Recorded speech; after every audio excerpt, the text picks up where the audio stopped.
Hello and welcome to Xena Warrior Podcast Minisode.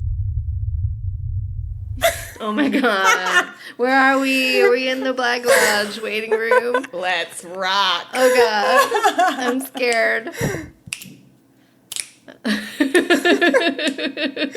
Hello, welcome to Xena Warrior Podcast Minisodes. My name is Vera and I'm joined as always by my two Lynchian co-hosts, Katie. Hello. And Livy. Hello, I was hoping that was going to be the adjective. Nice. That's right, because we are true fans of Jane Lynch. I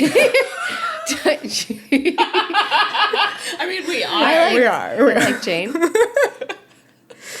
We are very excited to talk about our subject today, the world of Twin Peaks and David Lynch, and we will get to that in a few moments. But first, Before we begin, we've had a message from one of our listeners, Max, who has self-published a YA novel.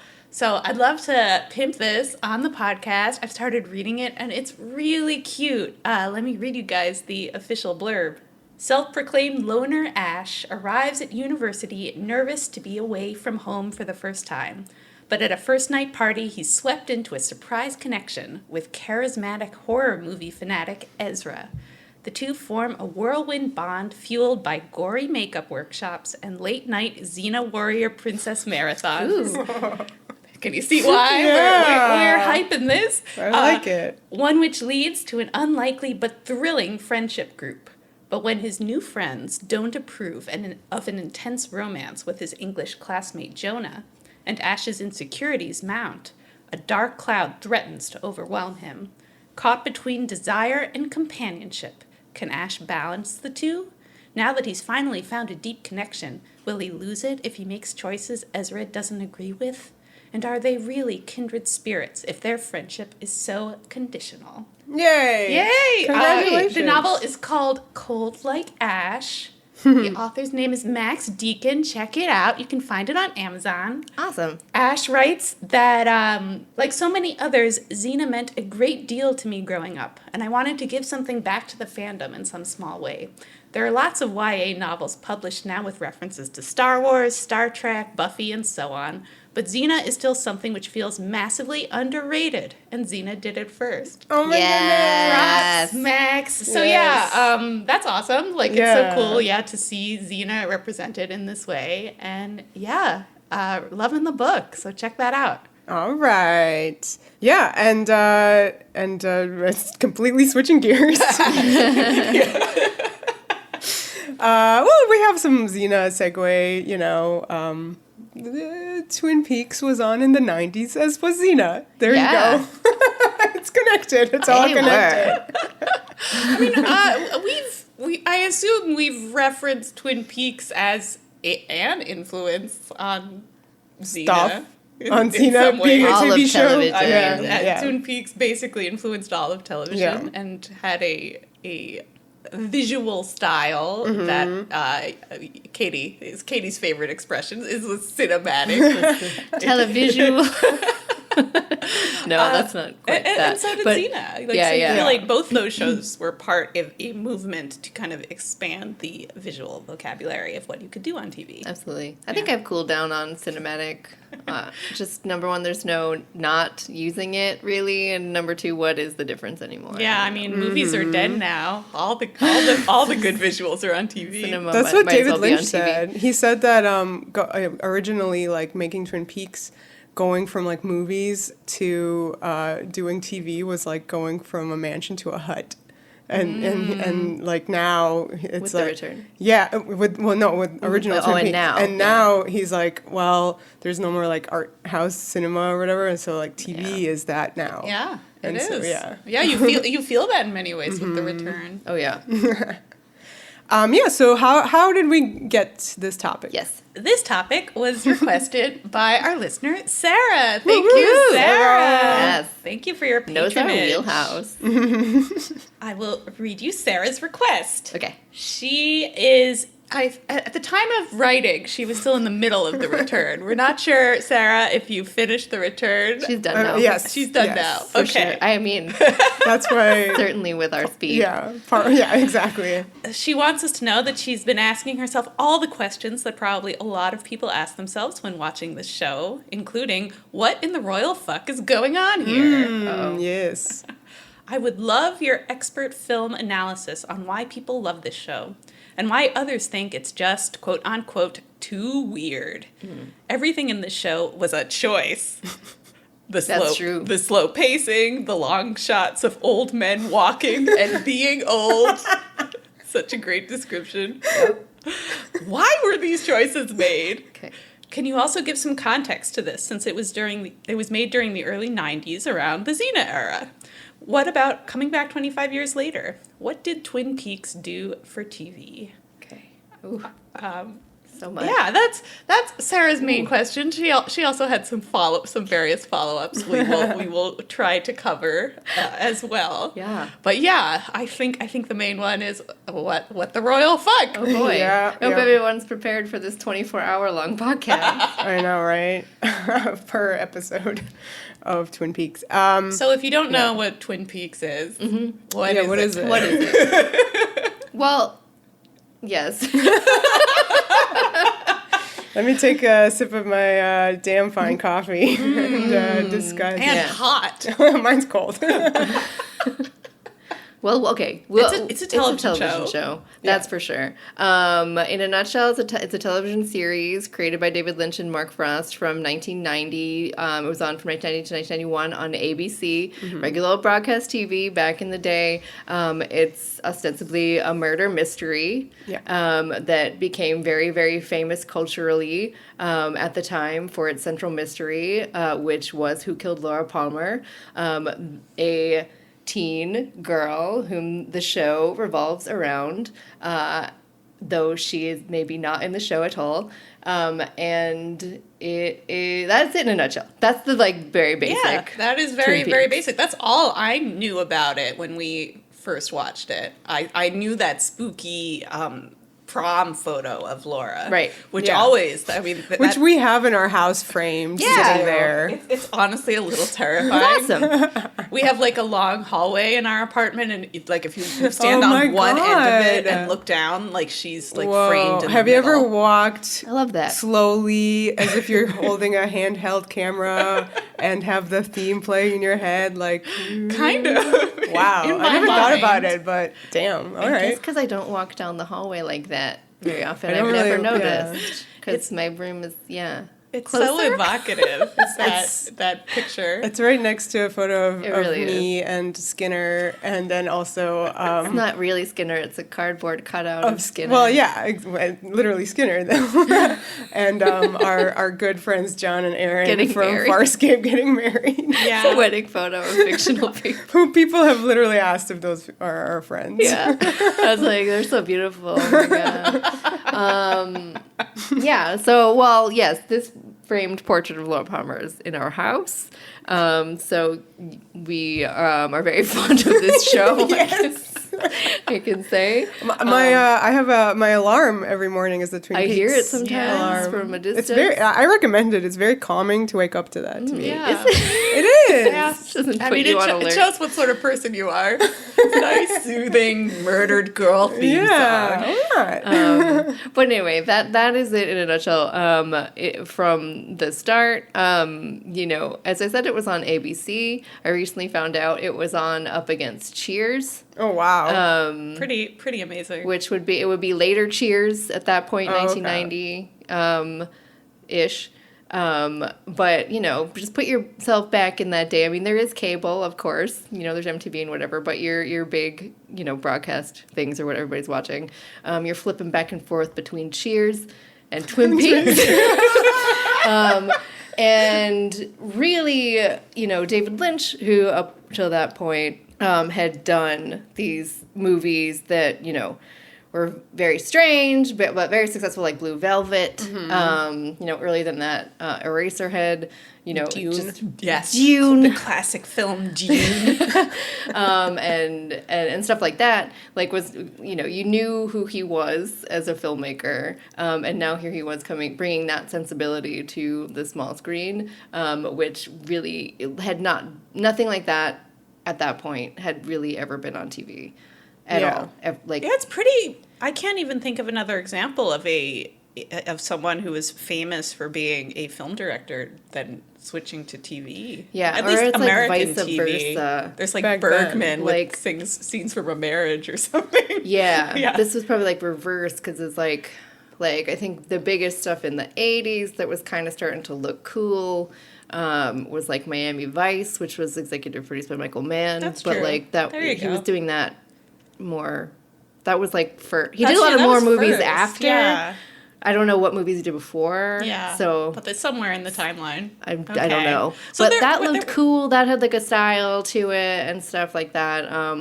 But really, like, TV at the time was, episodic cop shows that were also doing interesting stuff. Not to, say that nothing before Twin Peaks was doing stuff. Obviously, everything builds upon itself. I feel like we talked about this kind of thing in the musical episode. Right. Yeah. Like everything like before Xena. The singing detective came stuff for was sure. happening. Yeah, there was some weird shit on TV. Yeah. Around but, this time. it was mostly like episodic cop shows. I mean, episodic sitcoms, anything. Episodic anything. And then, you have your daytime soaps. The biggest thing important for Twin Peaks in the 80s beforehand was Dynasty. Yeah. Which it draws on a lot, though my expertise stops there at saying that because I've never seen any Dynasty except for like a little clip here and there. About who shot JR. Yeah, that kind of stuff, which was like another thing. big Right. I mean, thing it's prior. who shot JR, Yeah. who shot Laura Palmer. Definitely. Who shot Agent Well, who shot Agent Just Cooper? so that's not a spoiler. Laura Palmer was not shot. She was not, but she was killed. But yeah, Cooper does. Cooper That's does another get it, and cliffhanger. it was a cliffhanger for Yeah. the season. So that was a big question. So it is a major, major influence on Twin Peaks because Twin Peaks is a big soap opera and a big melodrama, and it does deal in these things. You remember certain stuff from Twin Peaks, like Who Killed Laura Palmer, and those things more so than the other stuff that's kind of drawing on the soapy stuff, like the log mill stuff and like the weird, like other weird Jesse and machinations Truman, yeah. that are going on are kind of Or even taken Ed and from- Norma. It's Yeah. literally Yeah. every character has like a love affair with each other in like a weird like jigsaw puzzle kind of way, There's and that's so the many, soap opera so many love, aspect like of it. it's like encased Yeah. love triangles, a yeah, million like triangles. like everyone has one. Yeah. Yeah.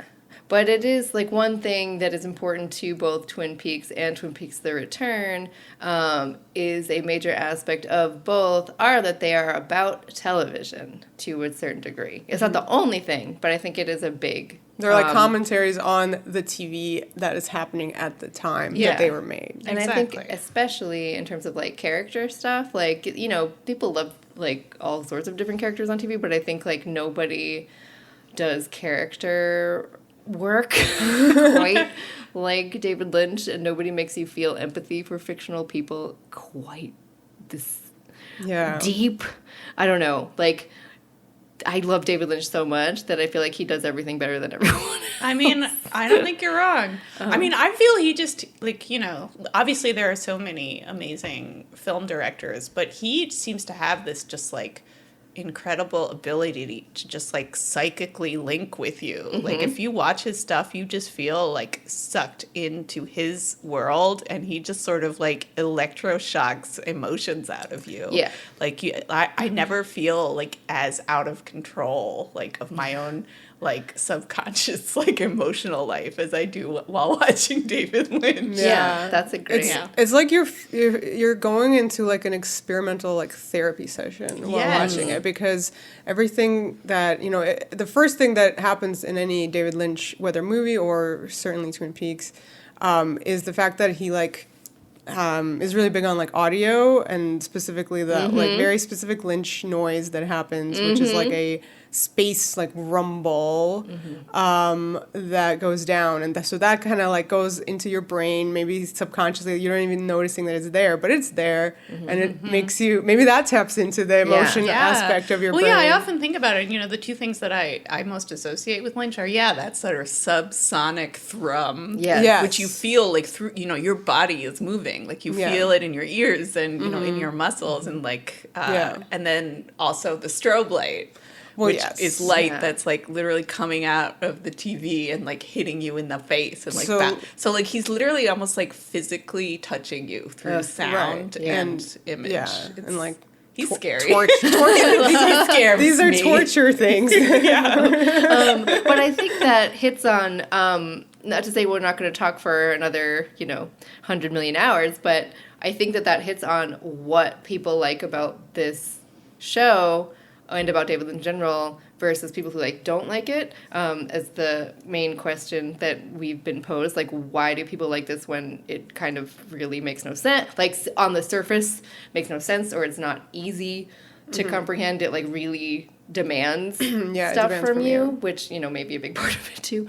Yes, for sure. But I think that despite any kind of narrative, complexity and things that don't connect or don't make sense, the emotional level underneath resonates completely. And I think that David Lynch's main topics that are, or interests that are across his body of work, are very intense topics. And I think that either you're really into experiencing this and putting yourself through this, or you're very uncomfortable and you don't want to watch any of this stuff ever, and you're just going to be no, that's confusing, and I don't want to watch it because it's confusing, but it's probably because you're just really uncomfortable. Yeah. That could be it, but it could also be for instance, checking an episode of Xena early on and being well, this is just stupid, they're flipping around and they're ridiculous looking goons. Yeah. And there's a lot, now this is my thing with David Lynch is that there's a lot of what I call stupid shit that does not need to be there, but he's obsessed with it, and that's just his mind and world.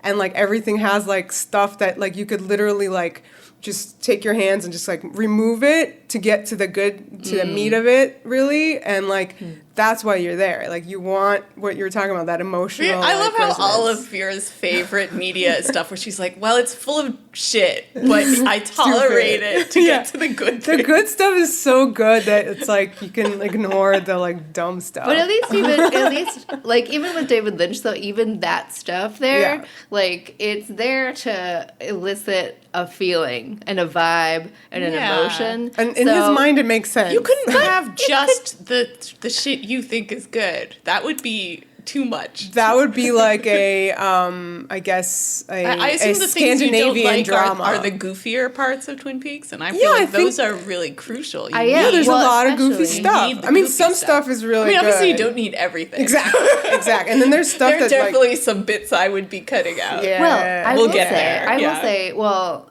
yeah. I mean, there is that issue with the seasons 1 and 2 of the show where David Lynch and also Mark Frost a bit are are not there. I'm not sure No, about Mark Frost stays. He's still there. Yeah. It's when Lynch leaves. That's when it really and goes off they bring the in other rails. people, writers, and I think that there's a stretch in season 2 that is full of the stuff that Vera is talking about, where it's no longer connect. They don't know what they're. Yeah, well, it's not even me. It's universally. That's when everybody stops. Let's kind of narrativize that. What happened there? So this show became a kind of a phenomenon in its first season. Okay, so the first season was basically a mid-season kind of show. There's only 8 episodes. Yeah, right. So it drops. Everyone's oh my god, who did kill Laura Palmer? You see I need to know. Yeah, it's a cinematic pilot. It's a great pilot. It really It was hooks you. called a miniseries, or not a miniseries, or a movie, a TV movie. Yeah, and they filmed an ending in case it didn't get picked up, so that they could release it as a movie in Europe. Right. But it really truly hooks you, and then you're there for that whole quote unquote miniseries, 8 episode first season, and then a lot of people like sort of expect to find out at the end. Who killed Yeah, Laura. exactly. Yeah, right. And you don't get that. Season 2 starts pretty strongly as well. You're still going with that. And I think they were under pressure to like reveal this. Yeah, under a lot of pressure. Yeah, and so it kind of happens probably around this Episode 7 or 8. Yeah, 8 episode season 2 mark. And those are amazing episodes. Even if They really even if are. there was a gun to the creators' heads, they pulled off some incredible Yes. television that Yeah. you will not believe aired on Yes. ABC. Oh yeah, know, in it's 1990, 1991. I guess, Yeah. 1991 probably Yeah. at that point. I You're think like, it should be what? said here maybe that like for Lynch, the central mystery was never meant to be solved. It was supposed to just lead to other mysteries, but I think it was just too. That's not how the rest of people's brains work. Bananas. So people want answers. Oh, so is this the part where we say we're really gonna not spoil Twin Peaks? Oh yeah, so Yes. we're gonna try very, very hard to avoid giving you what we call, and should everybody call it, the sacred spoiler. The only one. The only one you should care about, because who killed Laura Palmer? Somehow magically, we avoided it for 20 Our whatever. lives. Yeah. Yeah, we did not know. Yeah, we did not know. We were so close to, like, there was an interview with TV Guide that happened, like, at the same time, and we were about to get to that. And it's literally said in the casting, like, this person who played the, killer. The character of Yeah. we were like, oh And we were no. like, what? So, but anyway, we didn't see that. And it is, like, truly, like, oh my God, when it's a great revelation. So if you have not, like, ever investigated Twin Peaks, previously, like, and if you're gonna watch this show, Please do. just, don't look anything up, because you might get spoiled. It's a one little of the bit. few things where Yeah. I mean, I'm of two minds about it, because I'm like, the reveal itself is devastating, but like there is a lot of story there. Like it's a Yeah. really powerful story that they end up telling. Yes. I can't really imagine a version of the show where like they would have just never revealed it. Yeah. I feel like maybe at the end they would have done At some point it would have That's come how out. I That's what I think. Like that's my ideal Twin Peaks. Like my non-compromised Twin Peaks would be like you tell the story, and through the investigation they uncover all of these other mysteries that Right. are related to the mythology Yeah. of the Twin Peaks universe, and then eventually you find out the final piece of the puzzle, which Yeah. is who killed Laura Palmer. Yeah. I'll allow that. So that happens at, we said 7 or 8 of season 2, and then after that, David Lynch went off to, I don't know, do something else. I think he was just like, So I'm mad out of about here. it, yeah. I did the thing I didn't want to do. Yeah. And I have no other ideas for this show, because this was, I think for David Lynch, I feel like the way he talks about Laura, he almost like he worships her. So like Same, buddy, same. yeah, I mean, he's not alone now. But by kind of that's the end of her story. Once you know that, it's like the character has truly been killed. Yeah. She was living on in the show as this question that everybody was chasing, and as soon as that question was answered, like there was sort of nothing more to say, and she was gone. Yeah, I think there was also, he was kind of like mad about stuff. I think he was mad at at the the network. ABC execs Yeah, exactly. forcing his hand He like that. had sure. simultaneously gone off to make Wild at Heart, Yeah, there you go. There's which another reason. also has Cheryl Lee in it, who plays Laura Palmer. Yeah, Yes. I mean, a lot of his, like, the Twin Peaks is just like full of his people. day players that he, but yeah, so But after he leaves, there's never been such an about face. This show went like it has such a special tone, and you don't think about it, like especially like in the pilot. It's just so like fully formed. You're just like, this is the tone, like, and it's not like any other show. It's melodrama. It is like farce occasionally. It is horror. Like we've talked about how Xena could navigate like different episodes, different tones. Like Twin Peaks will do them all in a single episode, and you just don't even think about it. Like it's so like nicely balanced. But then David Lynch leaves, and you suddenly realize like the tone just falls apart. Yeah. Like it just can't. It does not know how to navigate that register because it no anymore. longer has that like the Lynch aspect. It just has the like kind of the quirkiness remains. Yeah, it kind of did like quirky and then like, yeah, I feel like none of the sort of more horrifying elements are even there. Like there's just, there's sort of like a thriller plot about, you know, Cooper's ex-partner who killed his wife. It's like very cliche, Yeah, so it was... come back, It and then it's yeah, good for again. sure. So that was... They have 22 episodes and they had to fill them up somehow. And that's kind of like the middle is like the filler or the trying period, as you might call it. Yeah, though here, the trying period is weird because it's just like a gulf that opens in the show and kind of stays there right up until the end. Yeah. Well, no, up to the end. Yeah, it begins to recover it's like a bit. 4 episodes towards before the end end is when David Lynch comes back. And the story... It, like, does another about face and like truly focuses on like the stuff you were originally interested in, which is like beyond like Laura Palmer. So I mean, Twin Peaks is a folk horror show because it deals with where is Twin Peaks? Washington. Okay. It deals with like the land of Washington and the trees, the sycamore trees, and the owls. Various like nature aspects in the sense that like it is weird there in the forest, like something's going on in that area and Twin Peaks, like beyond just like people who live there. It's just there's something happening, something in the water. In the water maybe. In the air, there's a fish in the percolator. Oh, that's true. That's very true. So there's just something like extraordinary happening, like just in that area, right? So that's we're connected to the earth. You know, we have Hawk, who's like an indigenous sheriff's deputy, like talks about like the legends from his people and everything, and so there's just a lot of symbols and this and that, and they talk about like the good and evil in the world distilled to the Black Lodge and the White Lodge, and you're obsessed with these things. You see some of them. You see our evil, bad entity, Bob, is from there. You see Cooper, our hero, dreams about these places. Like, we see them, we're obsessed with them. And they swing back around when Lynch comes back.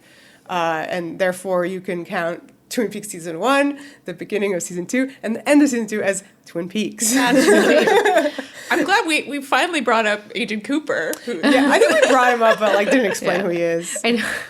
Kyle MacLachlan from Dune. Dune. And Blue Velvet, yes. Frequent collaborator with David Lynch, and the star of Twin Peaks. Yeah. Cooper is an amazing character. Amazing character. I think one of the great things about him is he's an FBI agent who's tasked with solving this murder, but he does it all through intuition, not through forensics or logic. He does forensics. He does them too. But he also has Tibetan dreams Tibetan and very, theory. Yeah, I think whatever. How he refers to his crime solving. Yeah, he really believes in his dreams and just. He's sort of like the cardinal opposite to, Sherlock Holmes with, the powers of deduction. For him, it's all about... feeling it out. It's all about feeling it out. And he's sort of like the perfect Lynchian hero because obviously Lynch's logic is a logic of dreams and emotions and vibes. So of course you need a hero detective who can interpret vibes for you. And he also is a man of, pleasure, and I don't mean that in a sexy way. I mean that in he it's loves... pretty sexy though. Yes. I mean that in he gets to Twin Peaks, he tastes the coffee, and he's like, oh my God, I'm obsessed with this. This is so great. Taste the pie. Holy shit. Fucking pie. I love it. And it's he makes you love these little things in life that you don't think about.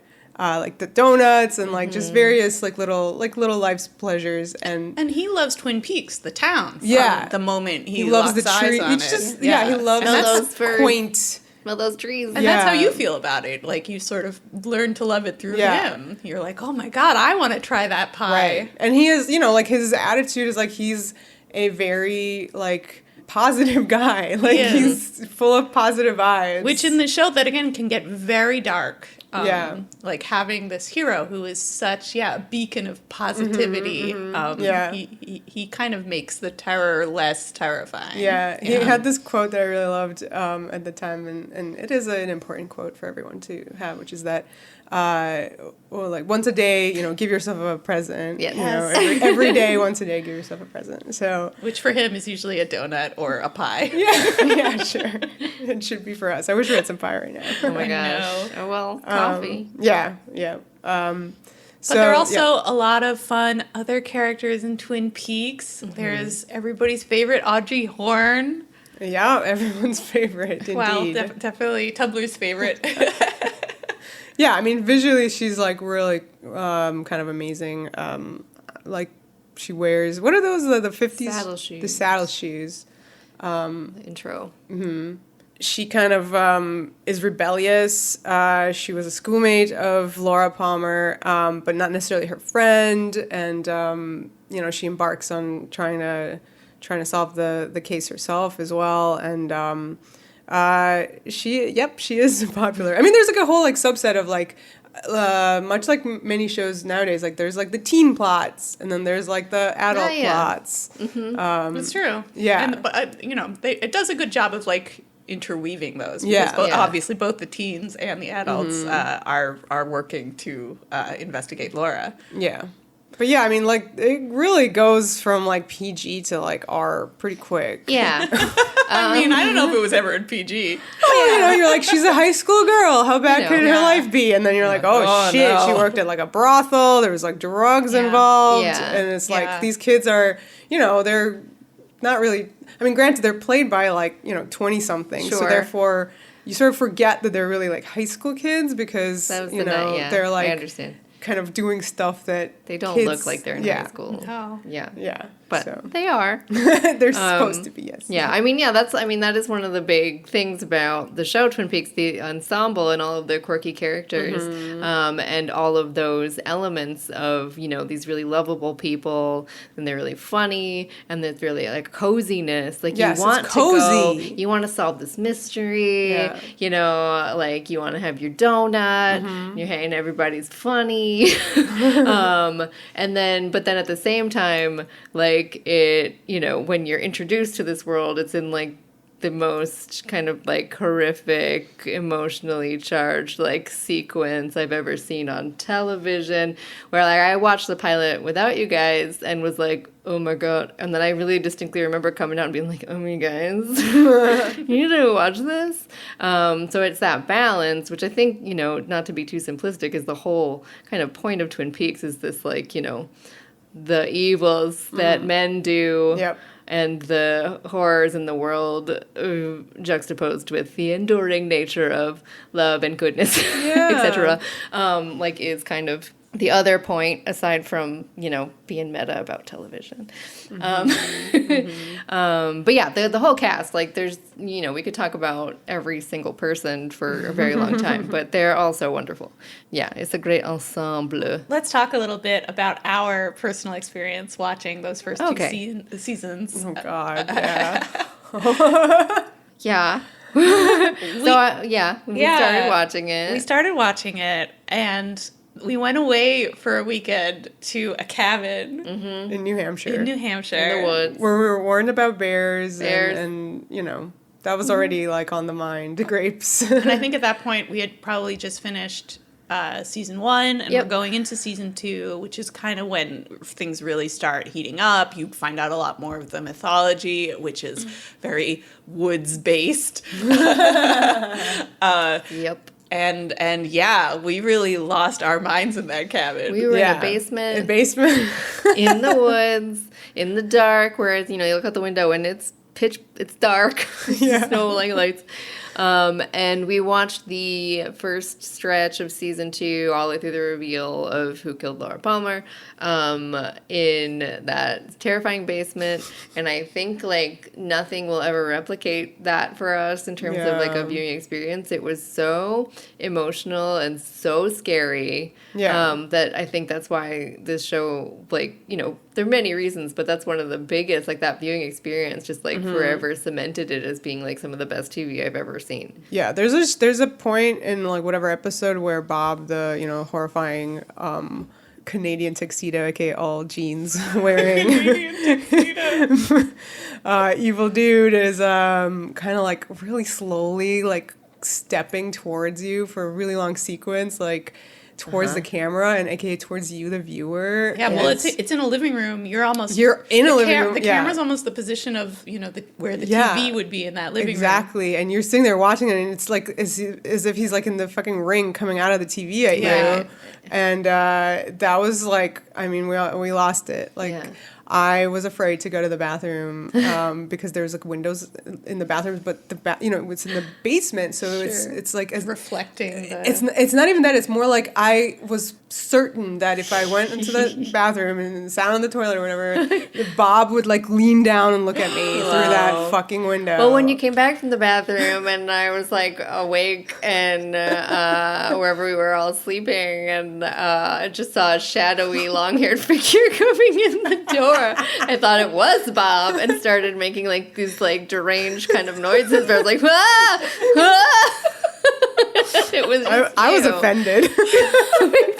I'm not Bob. I know, you don't like Bob. But anyway, like I just to get kind of back to like the, not that we've strayed, but like the kind of question like how does he kind of like do this stuff? I think that like that scene. And there's so many analyses of this scene, but that is like one of the biggest, most famous sequences in the show. But I think it includes a lot of the elements that like make the show so effective, which is one of David Lynch's biggest like overarching his whole career kind of things is sort of depicting the kind of icky, rotten core and underbelly of American society. This sort of like old nostalgia 50s, so cool, but underneath everything isn't as it seems. So wait, you're referring? Can we say you're referring specifically to everything. Yeah, but like the opening of Blue Velvet, like the opening of Blue that. Velvet is the most overt. Yeah, I think thesis statement for David Lynch. Yes, where you kind of are on a this kind of gentle moving camera around this very suburban like white picket fence street. People doing the lawn and kids riding a bike, or I don't know, I don't remember every detail, but like it then zooms down the fence and into the dirt, and then there's all the bugs like under the surface. So that's like the most overt kind of like, you can't really get more clear, I think, than that. But with Twin Peaks, he kind of takes this, nice town and takes all of his, David Lynch style that he has, like all the elements working together, to really freak you out and make you scared. And I think that scene is really effective because it's slow. Like a lot of, I know that was part of the question, I think, like, why is everything so slow? It's unsettling. It's slow. It forces you to kind of pay attention. He just kind of traps you out. in the shot. Like, you often watch those long takes begging them to cut, and they don't. You're like, no, please, Bob. No, don't come closer, Bob. Oh, God. Yeah. And it's just a living room. It's like a normal living room. It's a living room you're in. Yeah. Maybe.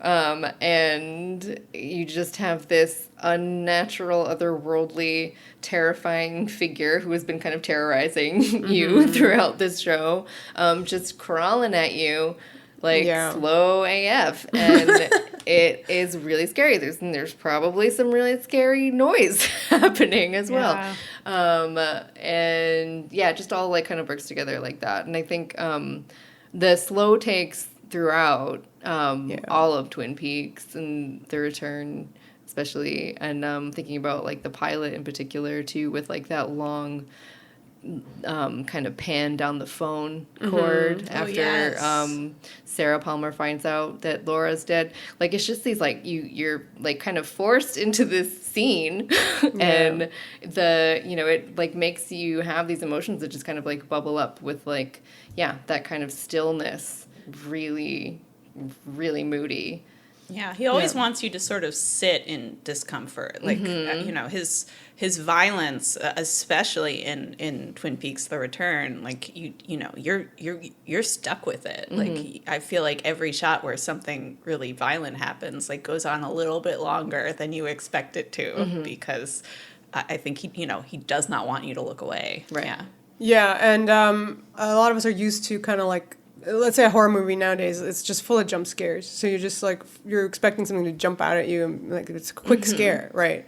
So this is not at all what Twin Peaks is, and it's very, very much wants you to sit there and like how you said, just kind of simmer in it. Yeah. And Sherilyn Fenn had a really great quote where she said that David Lynch is not afraid to look in the corners where it's dark, and like that's kind of what I think is the point of so much of the Twin Peaks, is that you're talking about being in a living room, and like a lot of the darkness happens in people's houses and you don't know about, you know? So that's very much an aspect of Twin Peaks. Yeah. And one of the things too that's so great about Twin Peaks at the time for TV, and like how it, you know, has done like better character work and things like that, is like it's, you know, it's not only playing with the concept of, you know, the soap opera with Dynasty and all that, but it is also commenting on the kind of like one and done cop shows and stuff like that, where, you know, a big trope in media is kind of that body of the dead girl. Dun dun.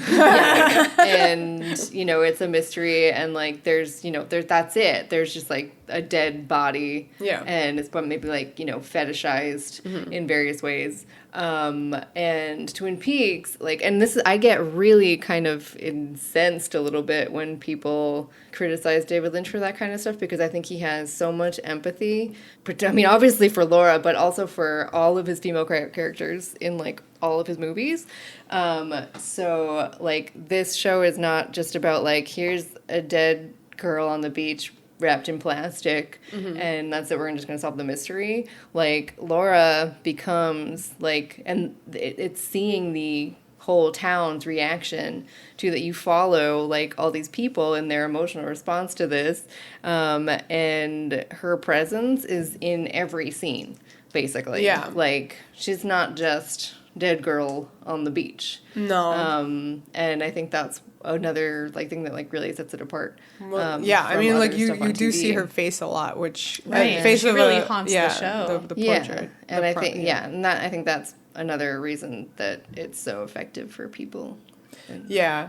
This was, I remember the Girl with the Dragon Tattoo, the Swedish version, like used a lot of the same sort of Twin Peaks, like the portrait work for the victim really helped. So whenever you see that, I feel like it's very very Lynchian. For sure. Yeah. And I feel it's important that, like, you know, obviously, like, they marketed it with who killed Laura Palmer, but in many ways, the central question that Agent Cooper is asking, and that you as the viewer are asking, isn't who killed Laura, but who was Laura. Like, you know, you feel like that is what every episode in the first season and the first part of the second season is about, is discovering more aspects of who this girl was and, like, what she was going through. Yeah. I feel like this is the segue to the movie. Yes. Yeah. So another big component of Twin Peaks. Oh, and also before we jump to the movie, I just want to give a little shout out to what I consider one of the best kind of outside of the, you know, text itself, like bit of tie-in. I guess you could call it I guess it's marketing. I don't know. Tie-in canon. Yeah. In like the history of all tie-in canons is the actual publication of The Secret Diary of Laura Palmer, which is a big feature in the, you know, first season and into the second season of the show, which is that Laura had this diary and it had all these clues in it, and, you know, what did it all mean? And this actually came out before the reveal of Who Killed Laura Palmer, so it is not answered in there. So Those pages were torn out. Yeah, as I recall. yes.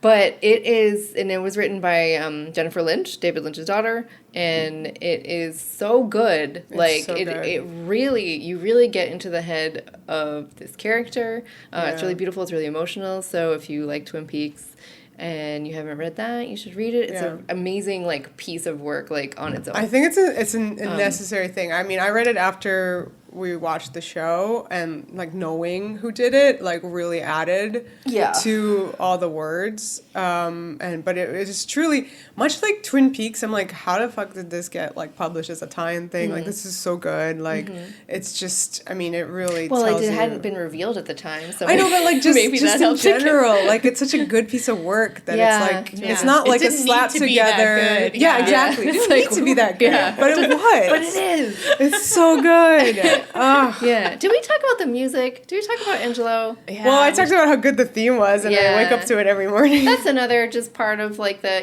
aside from the actual like David Lynch soundscape of, this atmospheric rumbly stuff and just weird sounds that just get under your skin. The music was done by his longtime collaborator Angelo Badalamenti. It's like one of the best TV scores in the history of ever.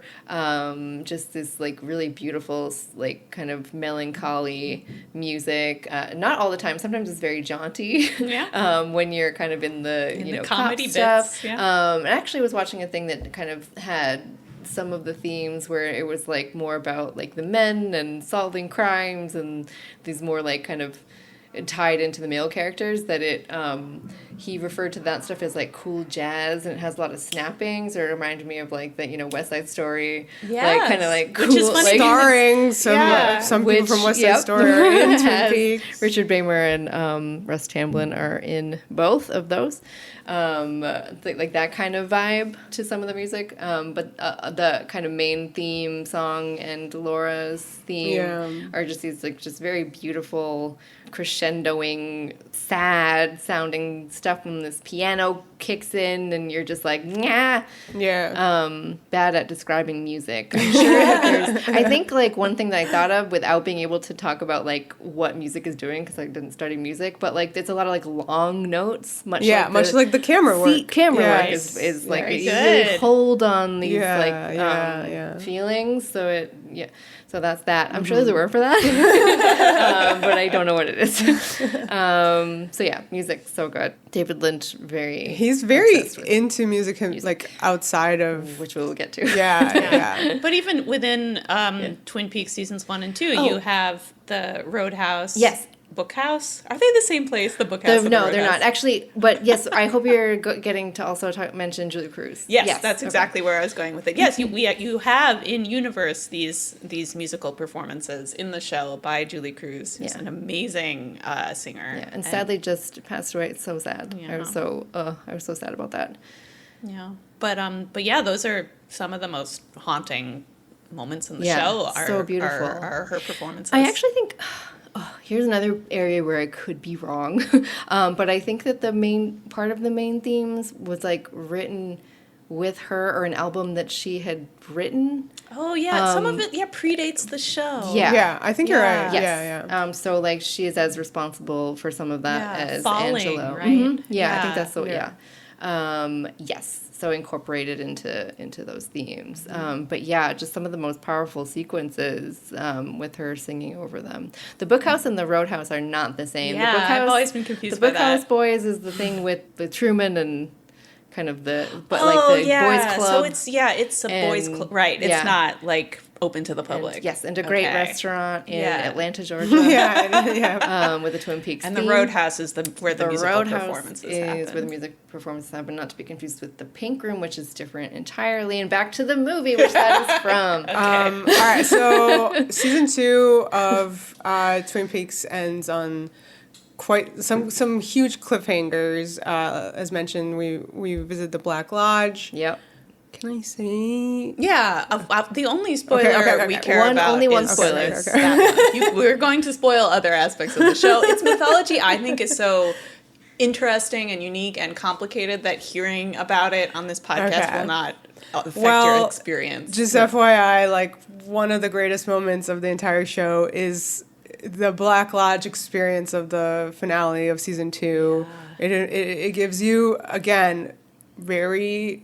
Well, not that slow, but like again, the most horrifying thing, like running at you as you're sitting there in your couch watching this show on a TV, an image of Laura Palmer from the Black Lodge screaming at you, and she has like the most I don't even know, magical, like terrifying, horrifying scream in all of cinema, maybe. Yeah. Like, David Lynch knows how to get good screamers in his works. Oh, yeah, Naomi Watts, Naomi too. Watts, fantastic. Oh, I mean, amazing Grace screaming. Zabriskie in this show, too. Laura Dern, very good at screaming. Yeah. No, Not so not much, as good. not so Not much as in good. Twin Peaks. But in Jurassic Park. Yeah. Oh, Yeah. dinos. Excuse me. But Inland Empire. yeah, a lot of screaming there. I need to know.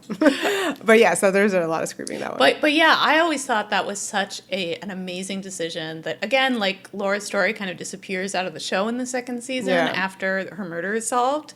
Then to have her come back like as this kind of spectral demonic force in that Black Lodge sequence, it is literally the scariest thing you've ever seen. It feels like just Laura's revenge. She's like, you thought you could forget about me?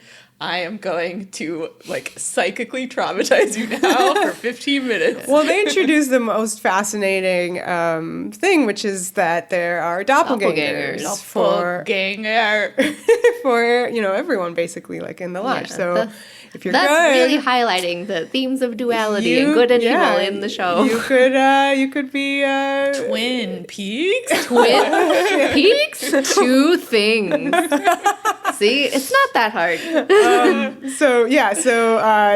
She's just so fucking terrifying in the Black Lodge. The way that the Black Lodge is presented, it's like there's no like time in there. Everybody talks backwards, hence my ridiculous bit from the beginning. Well, they shot it. They shot it with everybody saying their lines backwards. Yes. So basically memorizing the sounds in reverse. And then when you play When back you reverse normally, it's like it's normal but weird. It sounds kind of like human speech, but very weird. much not. Yeah. And it works perfectly for what that. And the movements are all reversed, which is very uncanny. You have to do the movements backwards also. Right. To make everything everything is is backwards. It's just fucking amazing. There's behind the scenes footage of so that. good. Go look at it. It's good. But it's so effective, and like it really makes the Black Lodge feel like a crazy fucking place with its like red, theatrical curtain and its like chevron floor. We say Black Lodge, the waiting room.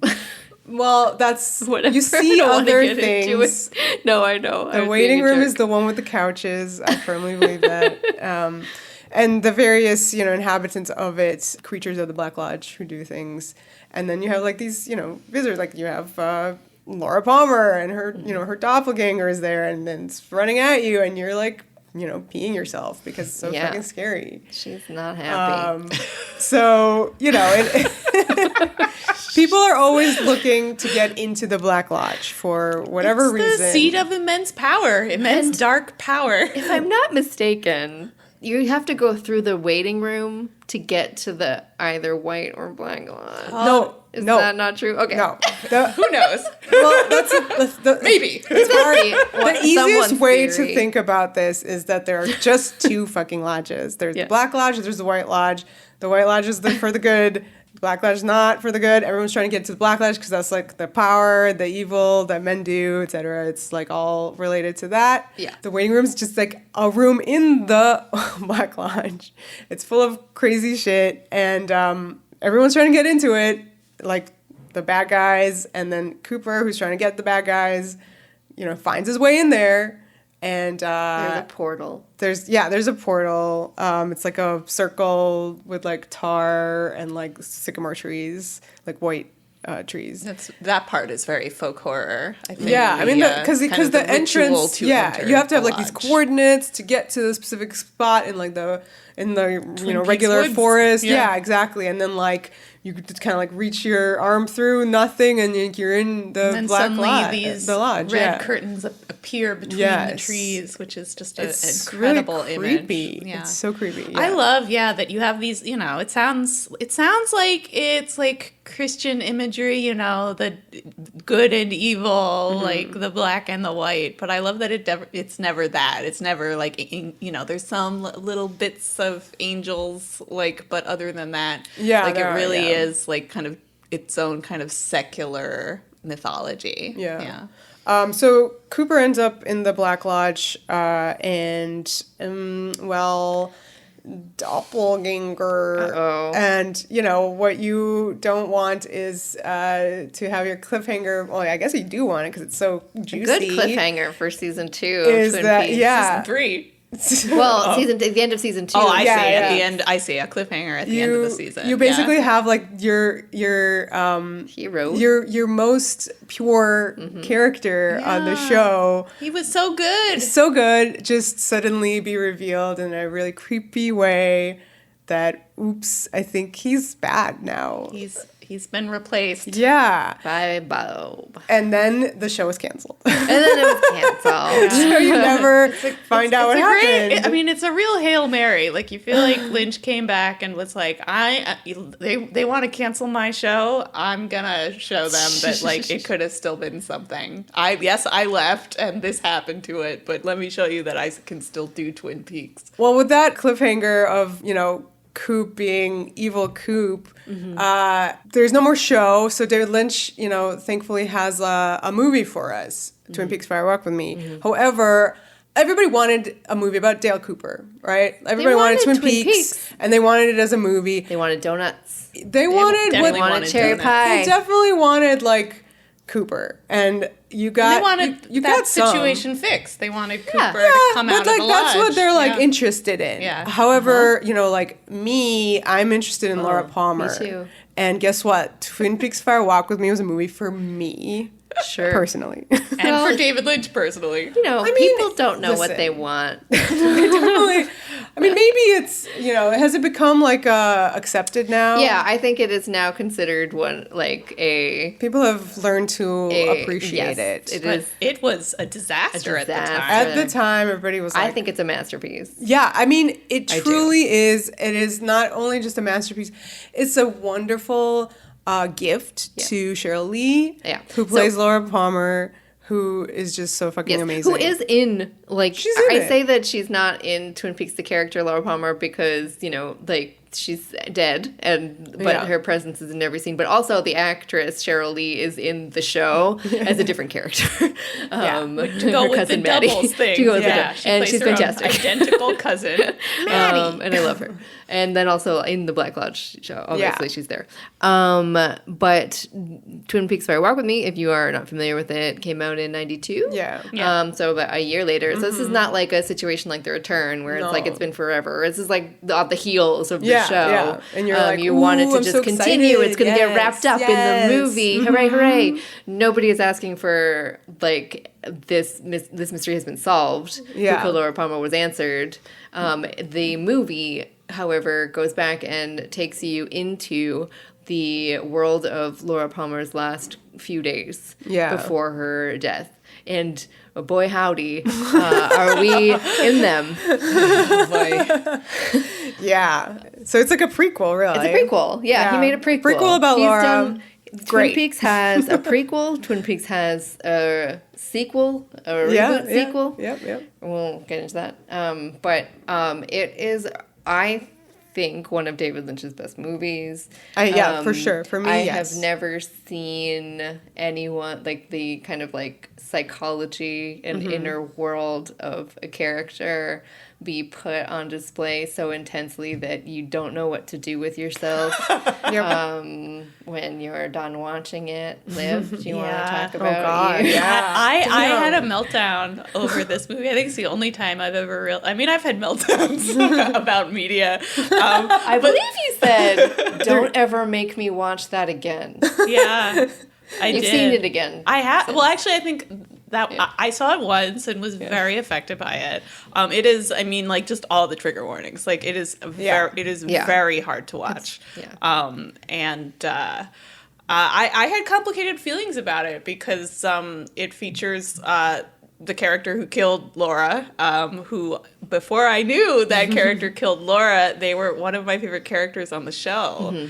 and I felt very implicated and no. just creeped out by Implicated, like you did this? You made it happen? But to have like feeling, strong positive feelings that, I mean, in Lynch, like, that character becomes absolutely monstrous. And it was really, it was a lot. Yeah. Yeah. Oh, it's a lot. Oh, Yeah. Yeah, I felt like this was someone I knew who had betrayed me, and also, like I was the one who did the betraying somehow. So I don't know. I was just I was very fucked up emotionally from watching that movie, and then like it's it does make you like I was like, oh, it's so hard to be a fan of this. Like, this is so dark and scary and, like, about sexual violence in this very intense way. Yeah. And, like, I was like, I just don't know if I can, like, relate to this as a fan the way I relate to other media. Because, like, usually if I like something, I want to watch it over and over again.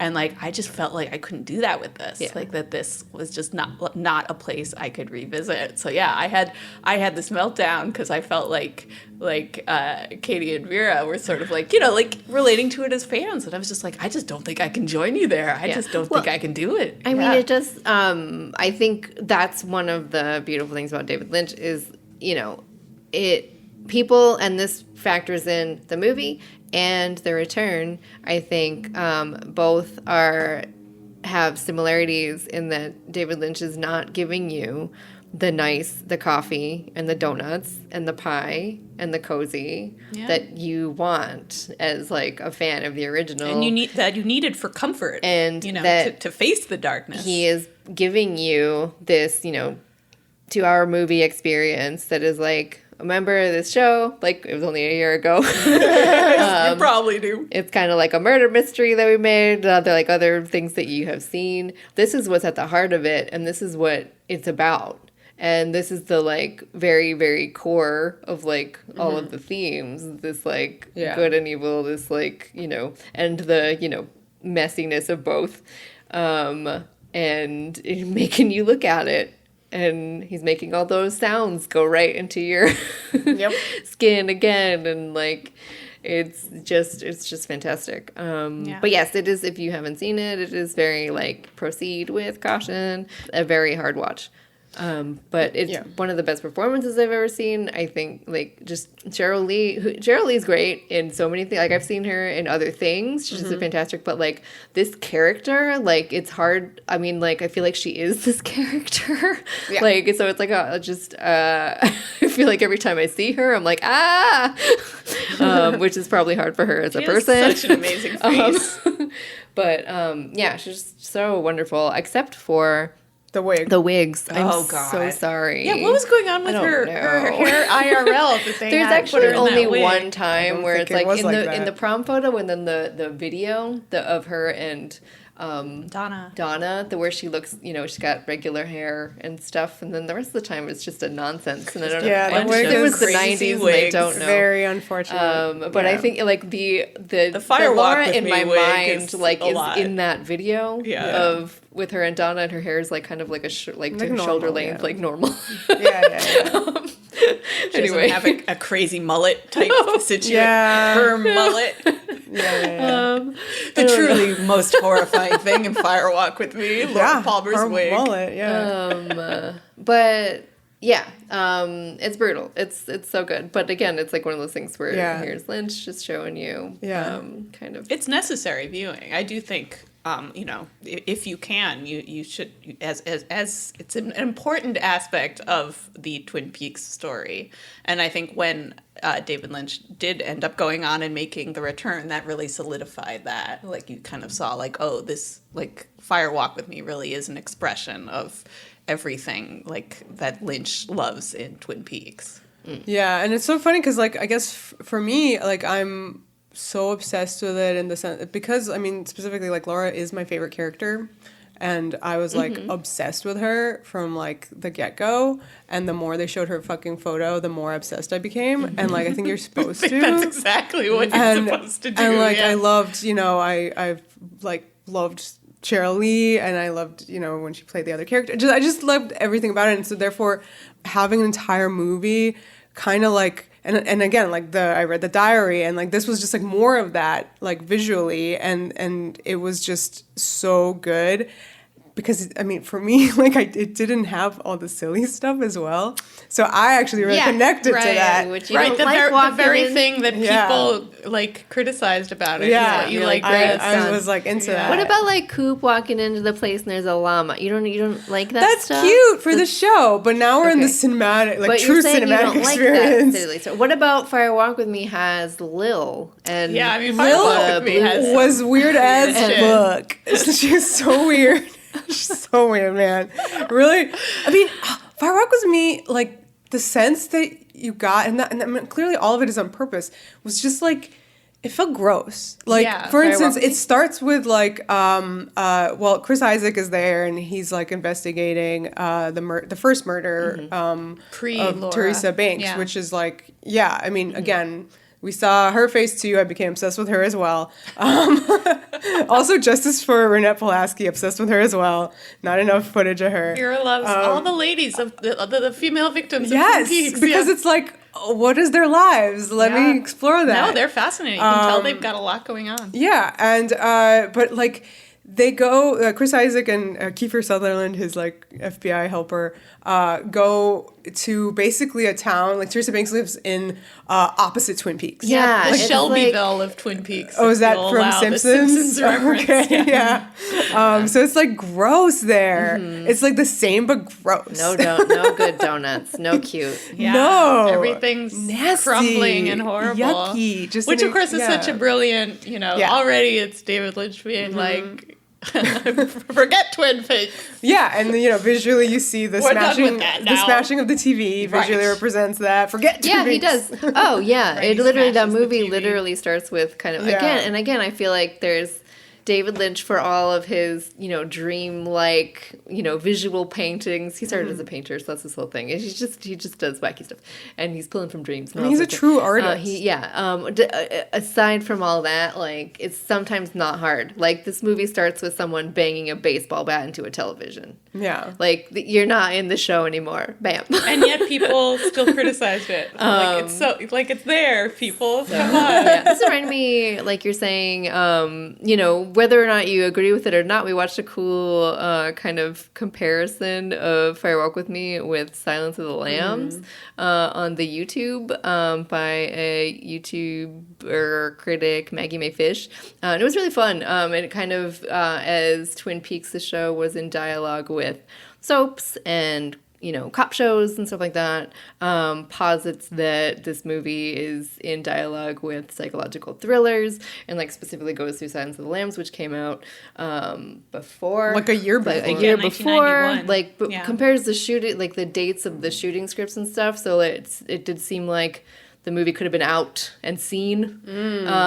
I believe was part of the video, because that is key in if it was an intentional thing or Did just see kind it of or wasn't, because they did come out very close together, but like it kind of illustrates and I think Silence of the Lambs is a great movie, but I liked this analysis because it really like showcased things that I like about the care David Lynch takes as a filmmaker, even when he has these tropes like dead girl on the slab getting the autopsy. Like in Silence of the Lambs, they point out, this is how the person's body is being cut up by the camera, and it's just like this kind of fetishized thing where you're just seeing like pieces, and it's not a real person. It's just like a thing that's there and dead and gross for clues, whereas in the beginning of Fire Walk With Me, the part that we're talking about with Teresa Banks, like he keeps showing her face. You keep seeing her face. You see a close-up of her eye, like the window to the soul, as they say in the essay. But also, and her mouth, can I she interrupt? can't tell her story. Yeah. Yeah, because no, you're right, and there's a clue in her mouth, which is also part of it. But like the way that it is, and you're always looking at it. You only get another photo of her like from the magazine ad that because she's like a prostitute. Flesh World. Yeah, where she's smiling and made up and stuff. And then hard cut to this where it's like she's dead on a slab. It's shocking and it's really weird, but it like reminds me of the imagery from the first photographs from like Gettysburg, where that really famous photo of the guy with and he's dead in the open mouth and everything. And Ben Horn was obsessed with. Oh my God! Conspiracy theories. can't believe you're referencing that part of Twin Peaks. Wow. No, because it's so like out of left field that like that to me like that evokes, you know, I don't know, a weird connection. But it's just such a, I don't know, it's really visceral and it's unexpected, and they show it a lot. And yeah, you feel that David Lynch does treat Teresa as a person, like just she is a dead person, and that is what's so upsetting. Yeah, and again, the overarching thing of this whole movie is how much empathy he has for Laura, and it is a horror. This is a horror movie. And there's a shot of a monkey that terrifies me every time. Judy. So we don't talk about her. We don't talk about Judy. All right, David Bowie is there. David Bowie's really here. So much is going on. But part of I think why people were annoyed with the movie is it does have these like little moments where it clearly was referencing kind of the cliffhanger. You know, glancing forward. You have one kind of wormhole moment. Trying to solve it. Yeah, where Laura talks to Cooper. Time exists strangely. I think in all of these things, and within and without the lodges and the real world, and specifically Laura's getting messages from Cooper, who is, you know, trying to help her. I think that to me that's like we have to shove in some Cooper because this is like a sequel, but it's really a prequel. Yeah. So No, it definitely was like we have, you know. Yeah, we need to mention it. But I think also that is in part why the audience got so mad, because here was a thing they really wanted continued that is just teased. Yeah. And however, I think one of the main things about Fairy Walk With Me, again, is that, you know, Laura has a lot of, I mean, as much agency as she can have, and more than you've realized seeing just the show. It is upsetting, the kind of ultimate choices and that are made, but they lead to one of the most, I think, cathartic and beautiful endings of any movie ever. And I kind of don't want to spoil that either. Yeah, that's a good call. But it's really beautiful, and it just all of these intense emotions and all the horror that you've been seeing leads to this moment of that's like really just like pure and lovely and nice and good for her. And you feel like it's also like that moment is like a love letter from David Lynch to Laura. To Laura, for sure you feel that way.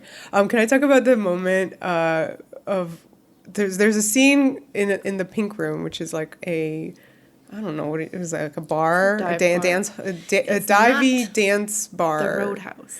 It's not. It's in the bad part. And is it Canada? I think it might be in Canada. Yeah, it's like bad stuff, seedy stuff happens over the border. The bad stuff happens in Canada. What? Canadian tuxedo, Bob? Oh no, it's all really a metaphor for don't trust Canada. But it has this amazing music in the Pink Room. The scene where it's Laura and Donna. I'm going to talk about our experience watching it for the first time. Yes, let's. So it's a very long scene with some characters, Laura, Donna, and some dudes, shady dudes, talking. And, you know, they're high school girls, and they're going to get up to some, you know, no good with some men. Mm-hmm. And it's like, oh, no, you know, and part of it is that, like, Donna wants to be Laura, and anybody who tries to be Laura is going to end up in a bad place, because that's what we saw already in some themes of Twin Peaks, the show. Tangent aside, I also like movie Donna as well as Moira Kelly show is Donna. Awesome. And she just a shout out is the best, and Cutting Edge is an awesome movie. Oh my God. I love we got Cutting Edge in there. She has too a kind of like a. They're both fantastic. I like Lara Flynn Boyle as Donna in the show, and Moira Kelly in the movie. I feel like adds something just in the sense that she looks kind of sweeter. Yeah, she does, for sure. So it adds something to it. Right. She's really meant to be the girl next door. So the idea of her following Laura is upsetting. Yeah. Well, in the Pink Room, there is a sweet music track, like some tunes Yep. are happening, very long. This is very Lynch music, in my opinion, because he does music, random. I get it on my Spotify sometimes, like my Discover Weekly, and I'm like, oh, there's another weird David Lynch track. But so when we first watched it, I don't know how this happened. We but, downloaded it. Oh, okay. Okay, that's how it happened. It was hard to find for a while. It was Yeah. out of print. Again, it was really like not a popular movie. No. It was booed at Cannes. Like Booed. that takes work.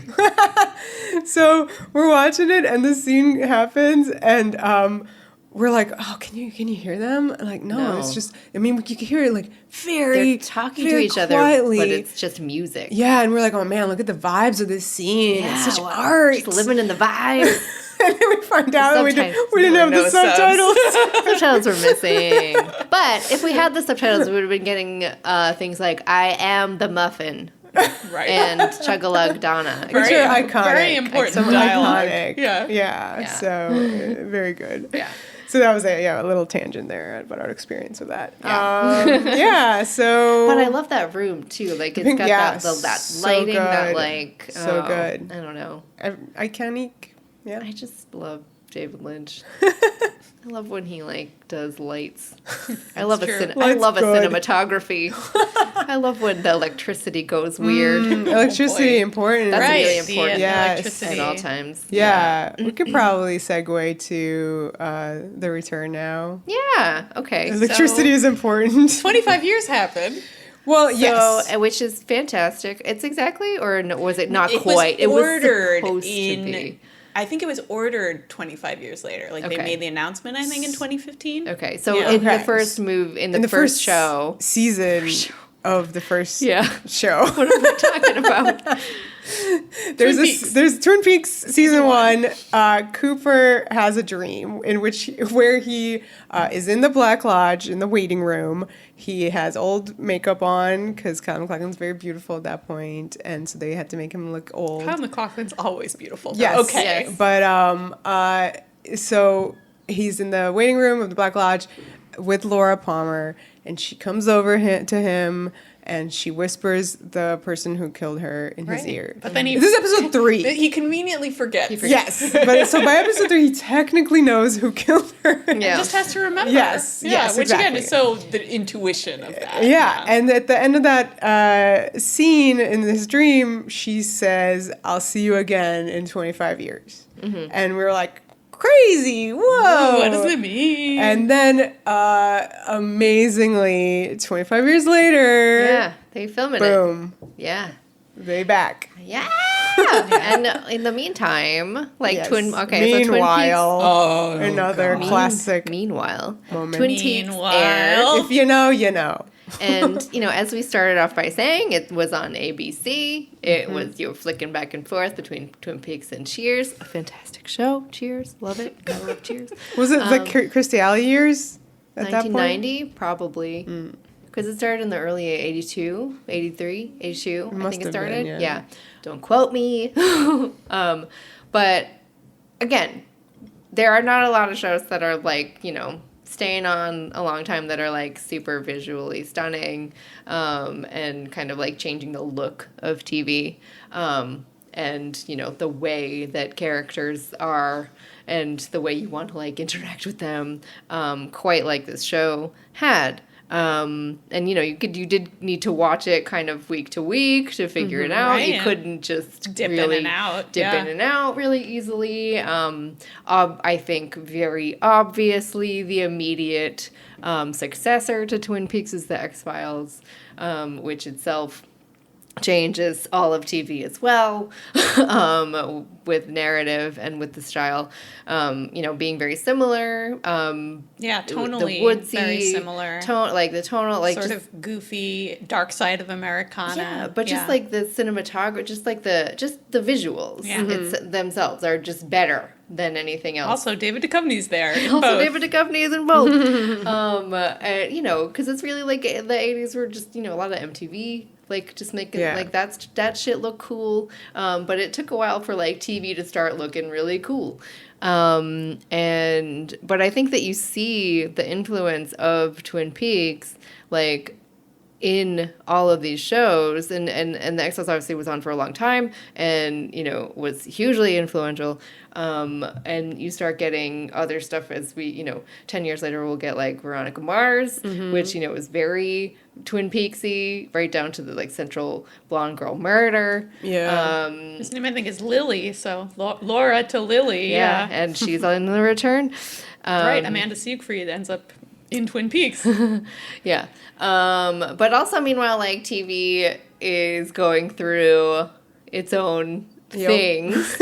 Not everything is like Twin Peaks, but everything is getting more complicated. Yeah. And it's asking, you know, it's not just about, like, it looks like this or it's about this, but, like, Twin Peaks is really complicated. And shows are asking more of viewers as you go along. So you're getting into, you know, the cable landscape and the golden age of TV, where you're getting, like, The Sopranos and Mad Men and all of those things, which I think are definitely a feature in their return. Yeah, that we'll talk The about. Sopranos, I think, is directly influenced by Twin Peaks in that last season. Lost. Where it gets surreal. Yeah. Lost. Right, yeah, all the dream sequences and everything. Yeah. Yeah.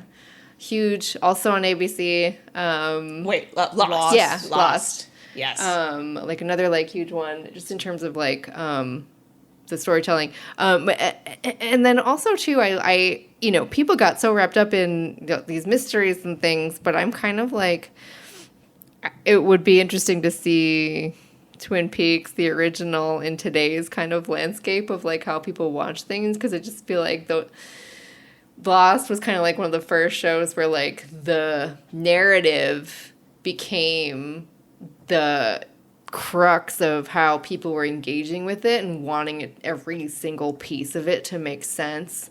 And that was bad, I think, for storytelling in the long run. Not that the show was really doing anything wrong, but, like, the way that, like, engagement was starting to happen with that show specifically, I think, has become a huge problem in society. And I think, that being said, once we get to the return and we've kind of passed all these big golden age of TV shows like Mad Men, The Sopranos, Breaking Bad, things like that, you're starting to get into this era of nostalgia, which David Lynch always plays in. Right. With his focus on, like, the 50s. And reboots. Reboots are happening. Not a Xena one, but other ones were sort of happening. And what is a reboot or a return, as it is called, or, you know, a sequel to Twin Peaks? We're left with Cooper and that mystery.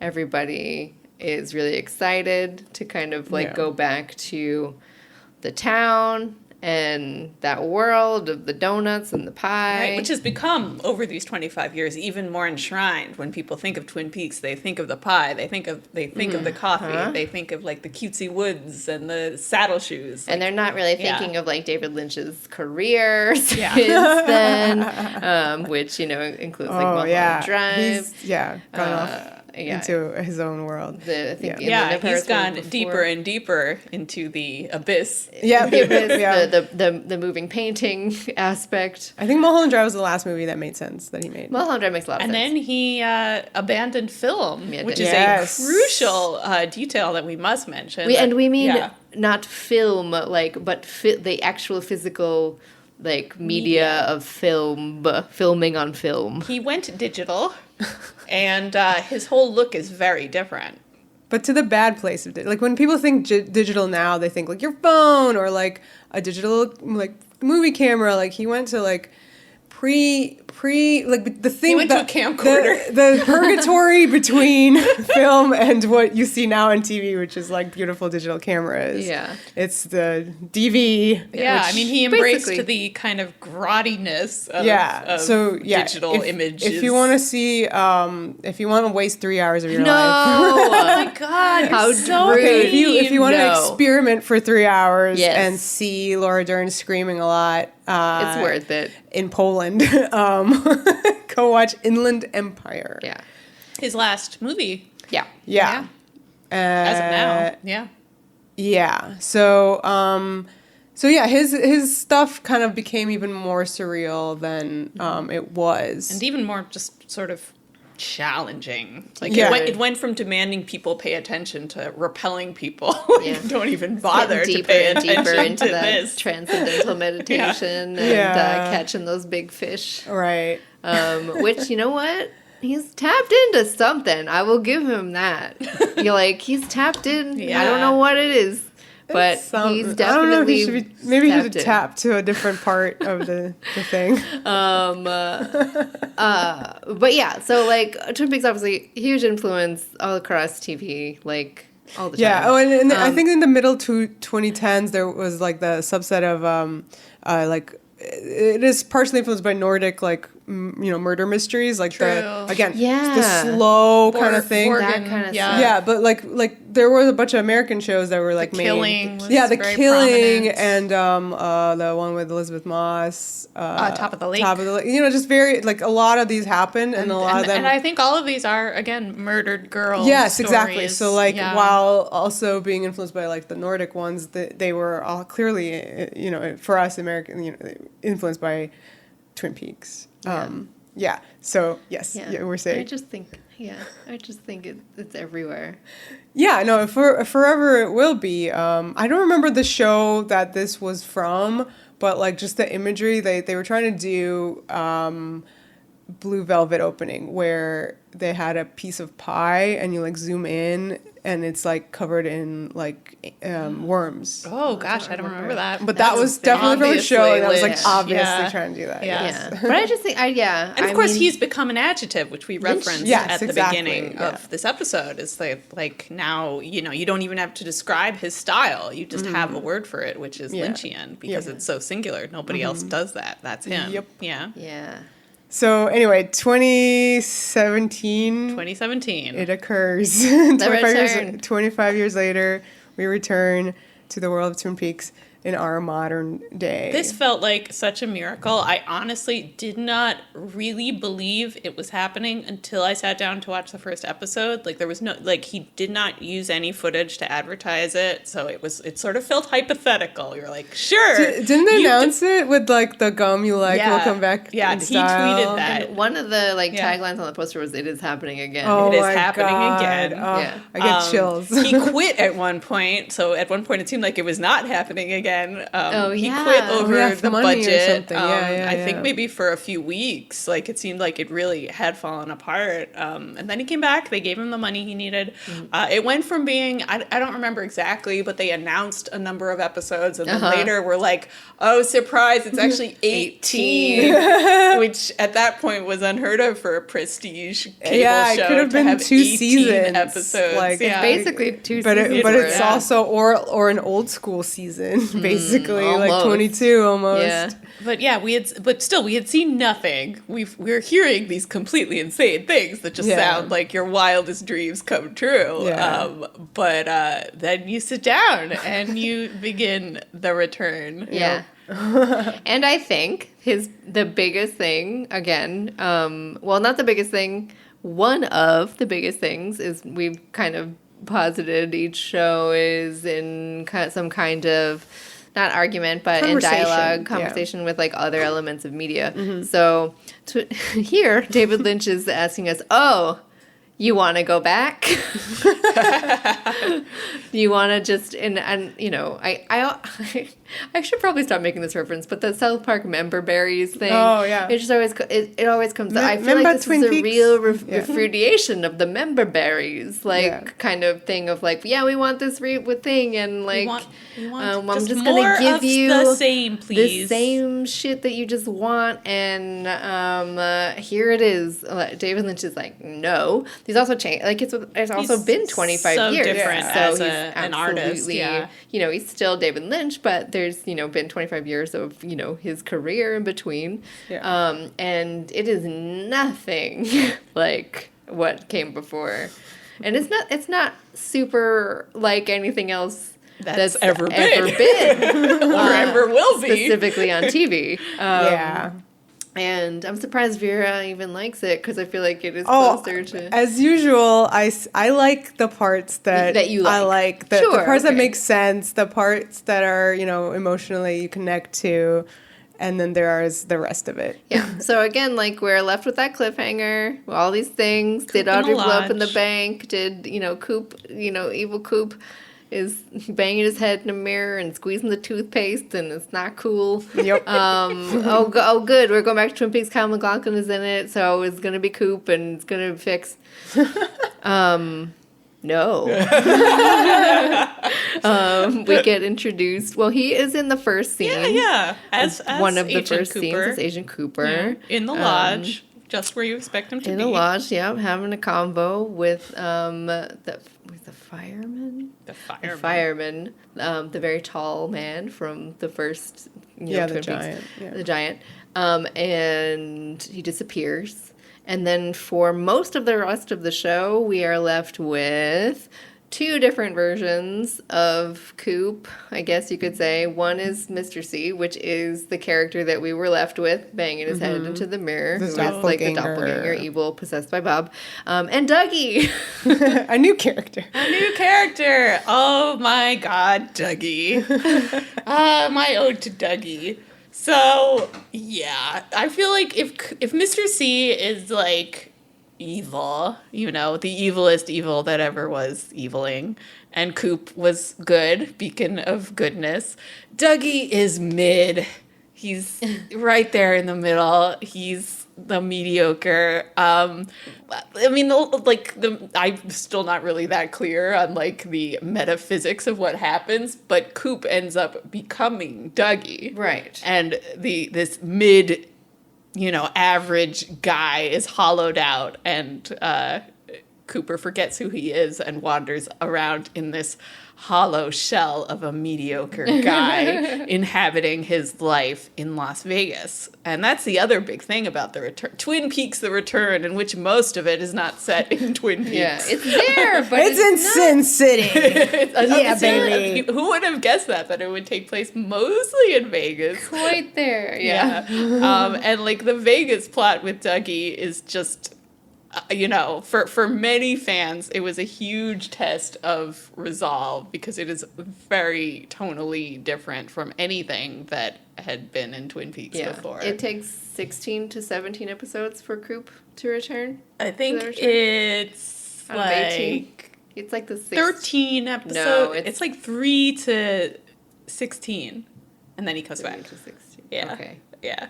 But yet most of the show, he is Dougie, this like semi-catatonic character who kind of bumbles through his life. He's married to Naomi Watts, so he's the luckiest man alive. Who plays Janie And he E. literally is the luckiest man alive, you soon find Yep. out, Yeah. in Las Vegas, which has all sorts of funny plot implications. Yeah. And this is a very zany plot that I just adore. I went from going like, what the fuck? Mm-hmm. Where's Coop? We've come back for Coop.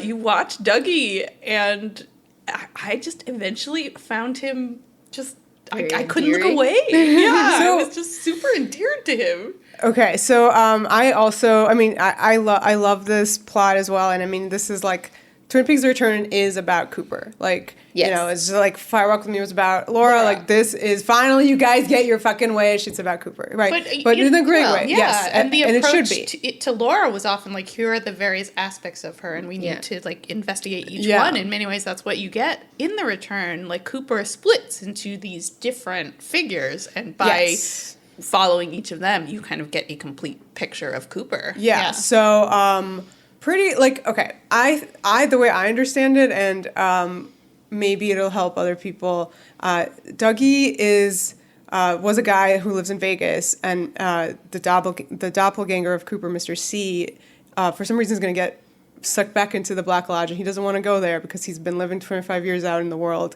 causing chaos, being evil, doing horrible things, and he likes it. So he's going to basically send like a golem or like a stand-in for himself, a guy from Vegas who looks exactly like him. He's going to put him in the Black Lodge at a specific date, where it's just the date that he's going to be magically sucked back in. He's like a placeholder of a person. Yeah. Well, no, he's a real guy who lives in Vegas. He's a real guy, but... No, he's a real guy who lives in Vegas. We don't know anything about him other than, like, some stuff. But we've never actually seen that guy ever. And we'll never... see him for, like, a minute in the lodge.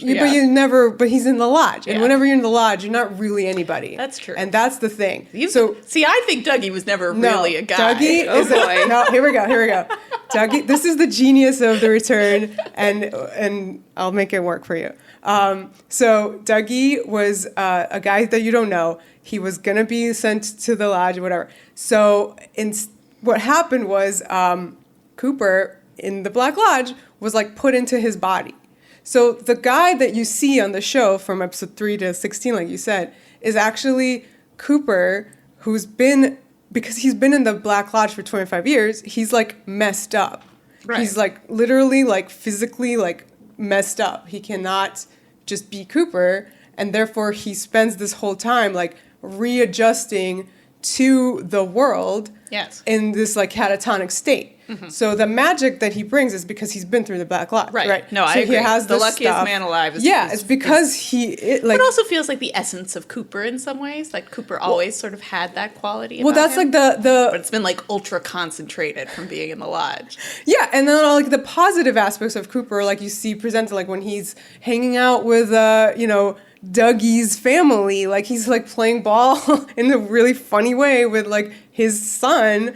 It's just all like really good. Like all the like good things are there, and they're from Coop. Like he's enjoying chocolate. He loves chocolate cake. Like he loves coffee. Yeah, coffee good. Like these are aspects that you recognize of Cooper, and you're like rooting for him to kind of fix, right? Yeah. And there are the moments.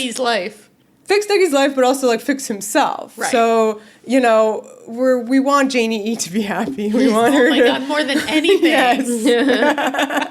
But the true moments that like I found so effective was like Cooper as Dougie is like displaced, and there are moments where he sees the things that trigger him to remember. So like he sees a statue of like a sheriff or some kind of thing from a movie lawman. Like a lawman, and he kind of like mimics the gun, and that's like a moment like he's like, I used to be one of these. Like that was like a moment of remembrance. And you see that it's an incredible performance by Kyle MacLachlan, which I feel like around. The fans complaining about it, I feel we're just missing the nuance of this. Like even though he had so little to work with, very few lines of dialogue, like so much of it is just laden with such intense longing and sadness. And like you were saying, he's displaced in the world. He's totally you gotta wait for him to like kind of all the pieces to come back. He sees the... And like I felt like it was very relatable in 2017 to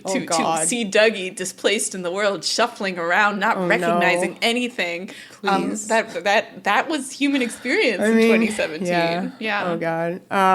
But like there was another moment where he sees like a woman walk by with red shoes, and that was like so like it's almost like at that point the Black Lodge was his home, so he felt like there was like a moment of nostalgia there where he's like, I know that. So anyway, like to me, like Dougie's whole journey was kind of like the cozy, quote unquote, funny parts of Twin Peaks, the original. If you look at just like the colors there are bright, they're saturated, there's a lot of sunlight, as opposed to Mr. C's plot, which is dark as pitch, and that the digital is like has such a problem handling all the shadows. Like it's so sort of like gray and murky. You're like, what's happening? Also, his hair is like that. Talk about weird Mr. ass C's hair choices. Yeah. More terrible mullets. Yes. It's the David Lynch tradition. Like, would he have that beret? Like, it was like Xena's. It was Xena's hair clip. Like, It's true. Yeah. But anyway, yeah. Hair So to me, like the journey was like waiting for Coop to like wake up, To be ready. acclimate. Yeah. He was having like the, almost like the bends or something. Like you need him to. It's true, but you felt like after a certain point, I wasn't waiting anymore. The acclimation itself. Okay. The acclimation itself became so compelling to me that I wasn't even really obviously I knew Coop was going to have to come back because that's the show. It's called The Return. Yes. But I was just so invested in Dougie's story and his world, Janie E. That like when Coop does finally come back, I was sad. I was sad to see Dougie die. You're literally drinking the coffee out of a mug that says "I am Dougie's coffee." I have a mug that says "I am Dougie's coffee." I'm definitely a Dougie fangirl. I write the fanfic in my head where Coop, it's hard to see exactly how this would work, but somehow Coop can come back to that reality and be a good dad to Sunny Gem and hang out with Janie E. And I don't know, it worked for me. It's good stuff. Yeah. But yeah, you have this other major plot line in The Return, which is Mr. C, and that plot is absolutely just like kind of nonstop horrifying violence in the seediest locations, with all of your fave Lynchian performers coming in various ways, and it's rough. Yeah. Like it is hard to follow. And he's like, it is hard to watch. Yeah. He's extremely hardcore evil. Like he's literally like the two Kyle MacLachlan's there, which is the Dougie one with Coop like in Dougie, and then like this one, it's rough. And the violence, I think, in The Return has become much more like both extreme, but also like more like off-putting. But like, also, you have like people like just sort of having their faces, like lots of like face violence, like faces being squashed and just punched off and removed and torn apart. But that's the thing. It's like 25 years later. But I don't even mean graphic. I just mean weird. It's often like like seems to like kind of like pervert physics, doing things with people's bodies that don't seem like you should be able to do. Are you talking about Freddy and his like dish glove? Right. That we have Freddy with the dish glove. Well, this is one of the aspects of The Return. This is one of the ones I ignore because it's so stupid. But I think it's almost meant to be stupid. I don't know, man. I sometimes like I don't know whose idea. Like I want to see a conversation between David Lynch and Mark Frost and how they compromise to what happens on screen, because it's like clearly one. I always thought that like Frost like reels him in, because if it wasn't for Frost, I think it would be completely unhinged. And clearly compromises happened here. Yeah, so. they I find think a path.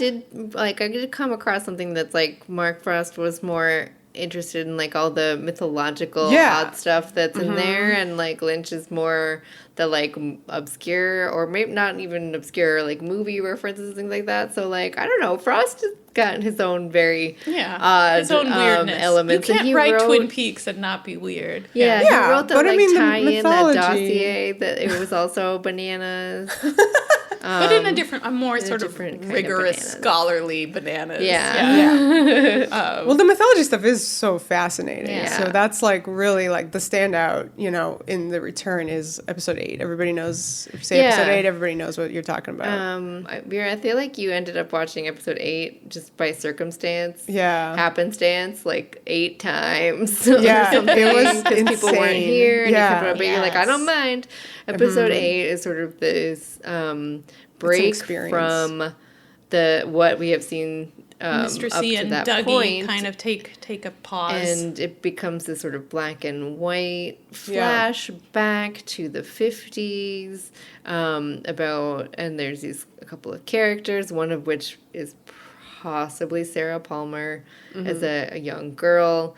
And the whole episode revolves basically around the splitting the atom and the creation of the atom bomb. Which causes a creation of, I guess, evil in the world. So it's like basically, I think, in a nutshell, a huge metaphor for David Lynch kind of saying, we've done this to ourselves. And but the sequence in the episode is like so cool because you kind of track into the bomb exploding and then you're in it. Yeah.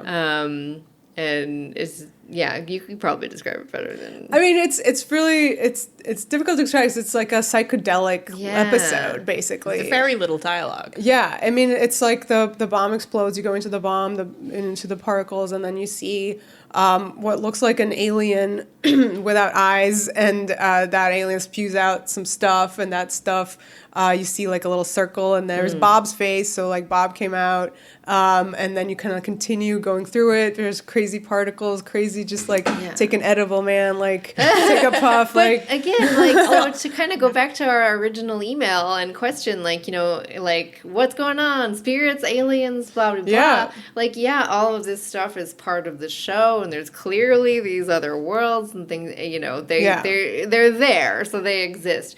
But the point of all of this is look what we're doing, look what we've done. People made this happen. And that everything since this moment, which, obviously was a big part, of Lynch's childhood and things like that. So that, like, everything from this moment kind of, like, burst all this evil. And it looks, you're watching this stuff and it's weird. You, like, see Bob in a little ball. You see Laura in an equal little ball. Which, it also kind of, reminds me of Wild at Heart and the Wizard of Oz stuff, and he likes balls in the globes, in the Good Witch, the Good Witch and a Bad Witch, and your little, but it's very strange, but I feel like it's still pretty like straightforward. Like, here are these kind of like forces. It was just a cool explanation for the stuff that you've wanted to know, like where these guys come from. You see these like entities of the lodge, like throughout Twin Peaks. You see them hanging out in Fire Walk with Me. And then you see a new version of them, these like creepy ass like the woodsmen, which are terrifying in the return. They're like covered in like soot, and that's because they were there when the bomb went off, and they were created there. And you see like there's a convenience store, like just stuff ties in various creepy things that you've heard. Like it all is supposed to make sense now because of what you see there. The creepy, like the denizens in Fire Walk with Me, don't they live above a convenience store? Yeah, they live above a convenience store. Right, and that's set in Twin Peaks. Mike says that he and Bob lived above they eat, garmonbosia, which is like corn, which is like you're suffering, and there's like all these canned corns like in the gas station convenience store. It's just like it's all like connected. Did I ever think that they were like, I always thought that those guys were just like otherworldly like creatures of like the Black Lodge. I didn't really think that would have an explanation, like because the bomb went off, this was gonna happen. But I guess those guys like were created then, but like the lodge and stuff still exists. But again, like with all of that stuff, I think then too, it still boils down to the emotional story with the characters, where I don't personally get caught up in what does it mean? Like, what is this? What is Judy? Like, what is the Black Lodge? Blah, blah, blah. To me, it's like, okay, if Judy is this force of, like, evil in the world that, like, feeds off of suffering and, like, there are other forces or whatever. Like, for me, like, in Twin Peaks, The Return, like, the important thing to take from that is look what all of this like horror has done to a character like Sarah Palmer, like Yes. who is potentially possessed by Judy, but it's really just about the like unreal kind of grief and experiences Yeah. that she's been through. Grief and abuse and losing her daughter Yeah. and all this stuff. So I think, you know, as obtuse as it maybe can be, or just like unable to like, you know, really parse what everything means, I think it just does really boil down to these emotional things with these characters. Yeah, the Sarah Palmer stuff was really effective. Yeah. Yeah. Yeah. And just like, yeah. And Judy being the weird alien I was talking about, though, without the eyes, who is the mother of Bob, and, you know, and like Sarah being the mother of Laura Palmer, Right. and Laura Palmer being the agent of good that, you know, the fireman in the White Lodge releases to the world. Yeah. But who is going through so much garbage that herself, is being kind of like like, you know, food for these monsters because she's suffering so much. What did you say to me today, Liv? I said, why would they create... I sound like Gordon Cole. We're making no sense. I was like, why would the White Lodge create Laura to and suffer? to suffer? And I was like, why did God create Jesus, Vera? I mean... And I said, I'm Jewish. All right. And Laura does get those angels. She does, yeah.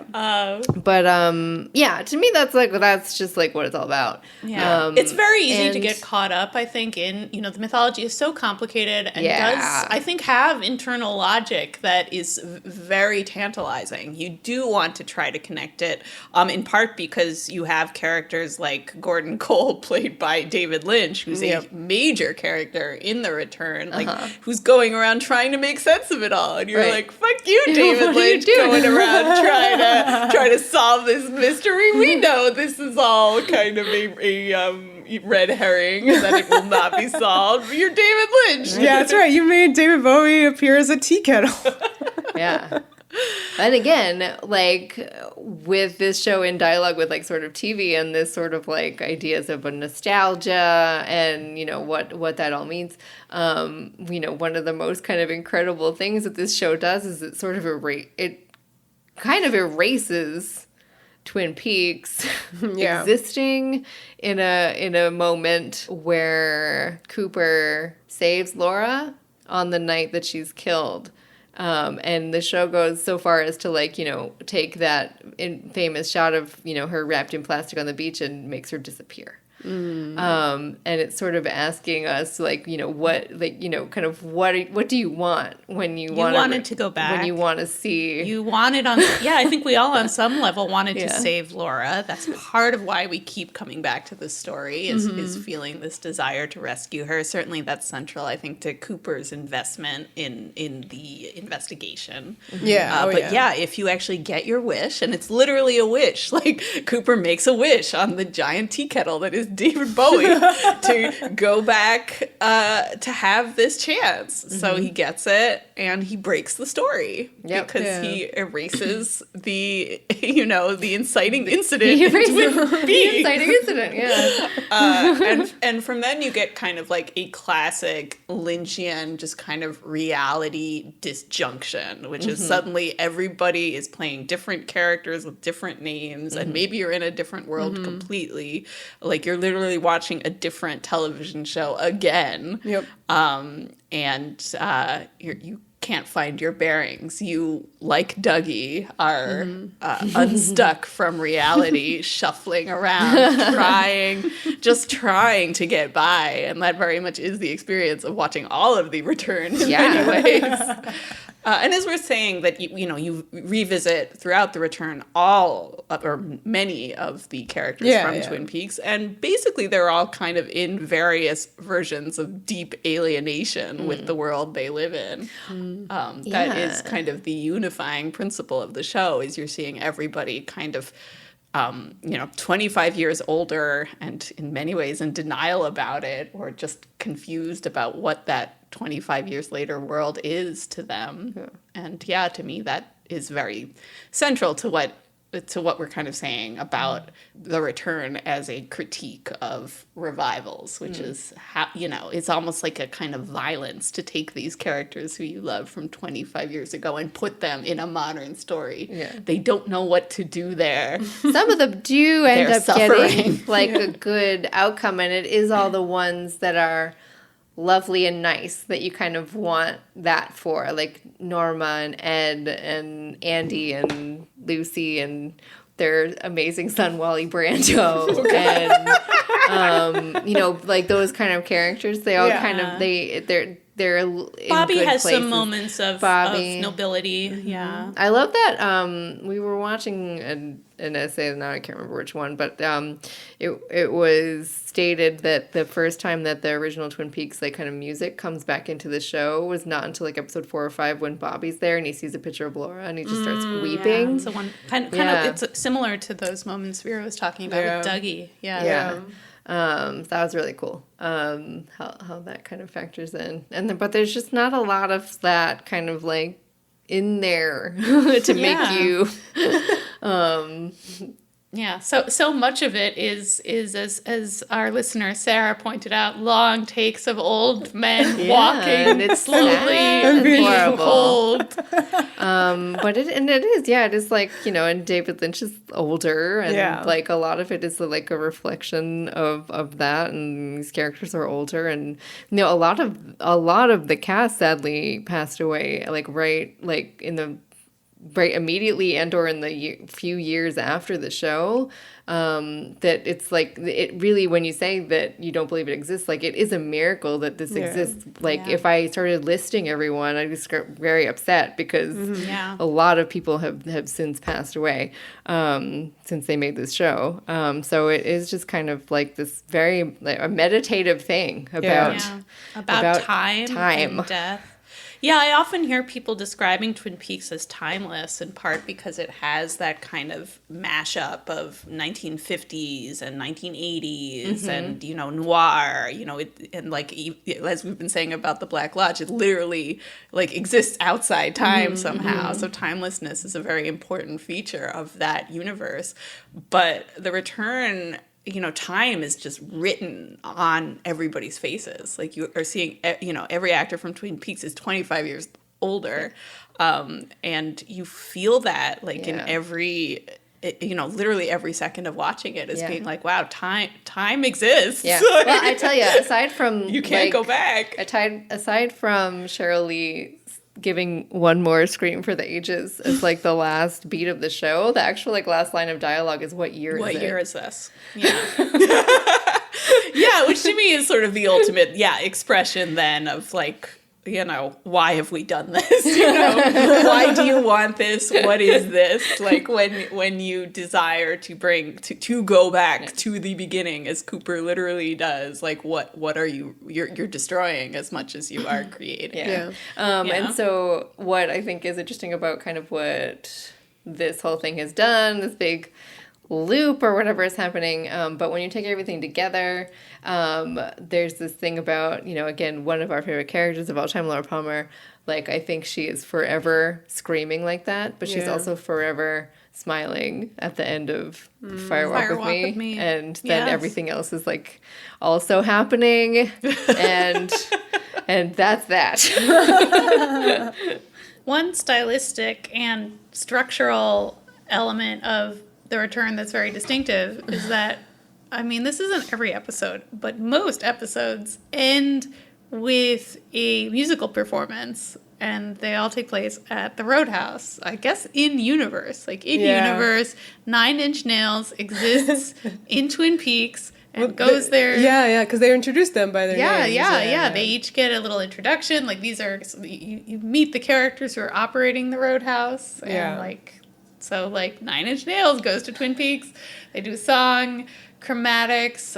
We kind of mentioned this earlier, but David Lynch is very, big in the music scene. He works with artists, both, making music videos for them and, I think actually, making music. Yep. The ones that I got on Spotify. Yeah. For sure. So, a lot of his collaborators are a part of these sequences, and I'm sure like I know nothing about music, so like I'm no help.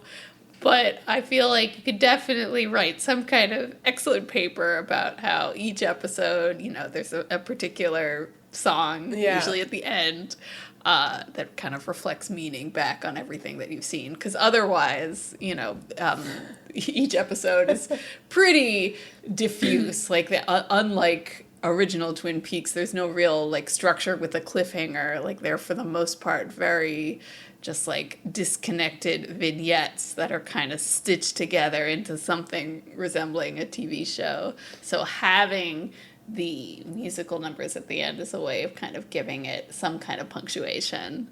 Well, I know that the Eddie Vedder performance, like he wrote, that was a specific song written for Twin Peaks. Some of the other ones weren't.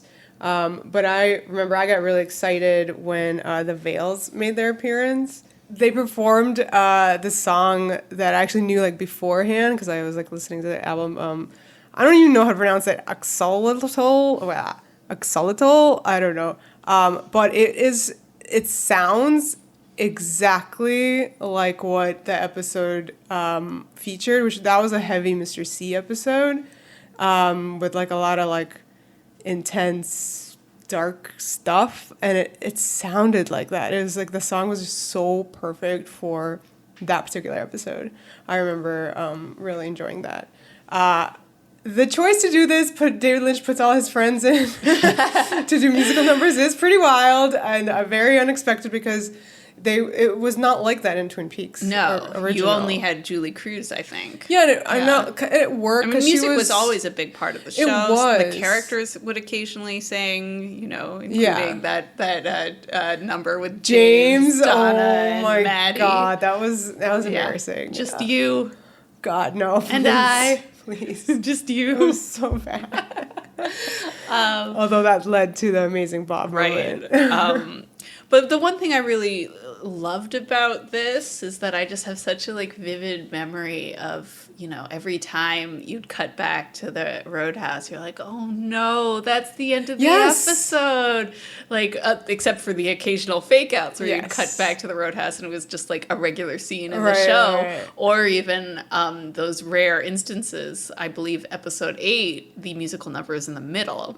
So, he would occasionally mix up that formula to kind of destabilize you. Maybe that was the Veils one. I can't remember. But it was just so perfect. Sorry. No, I think it's 9 Inch Nails for episode 8. Boo. That also makes sense. Also very dark music. It sort of introduced me to the Chromatics. I wasn't really listening to them before. Oh my god, and we should have mentioned Krista Bell, plays Agent Tammy. Yeah, Agent Tammy Preston, amazing character. What a presence. Yeah. Yes, you can tell she is not a professional actress, and I say that with love.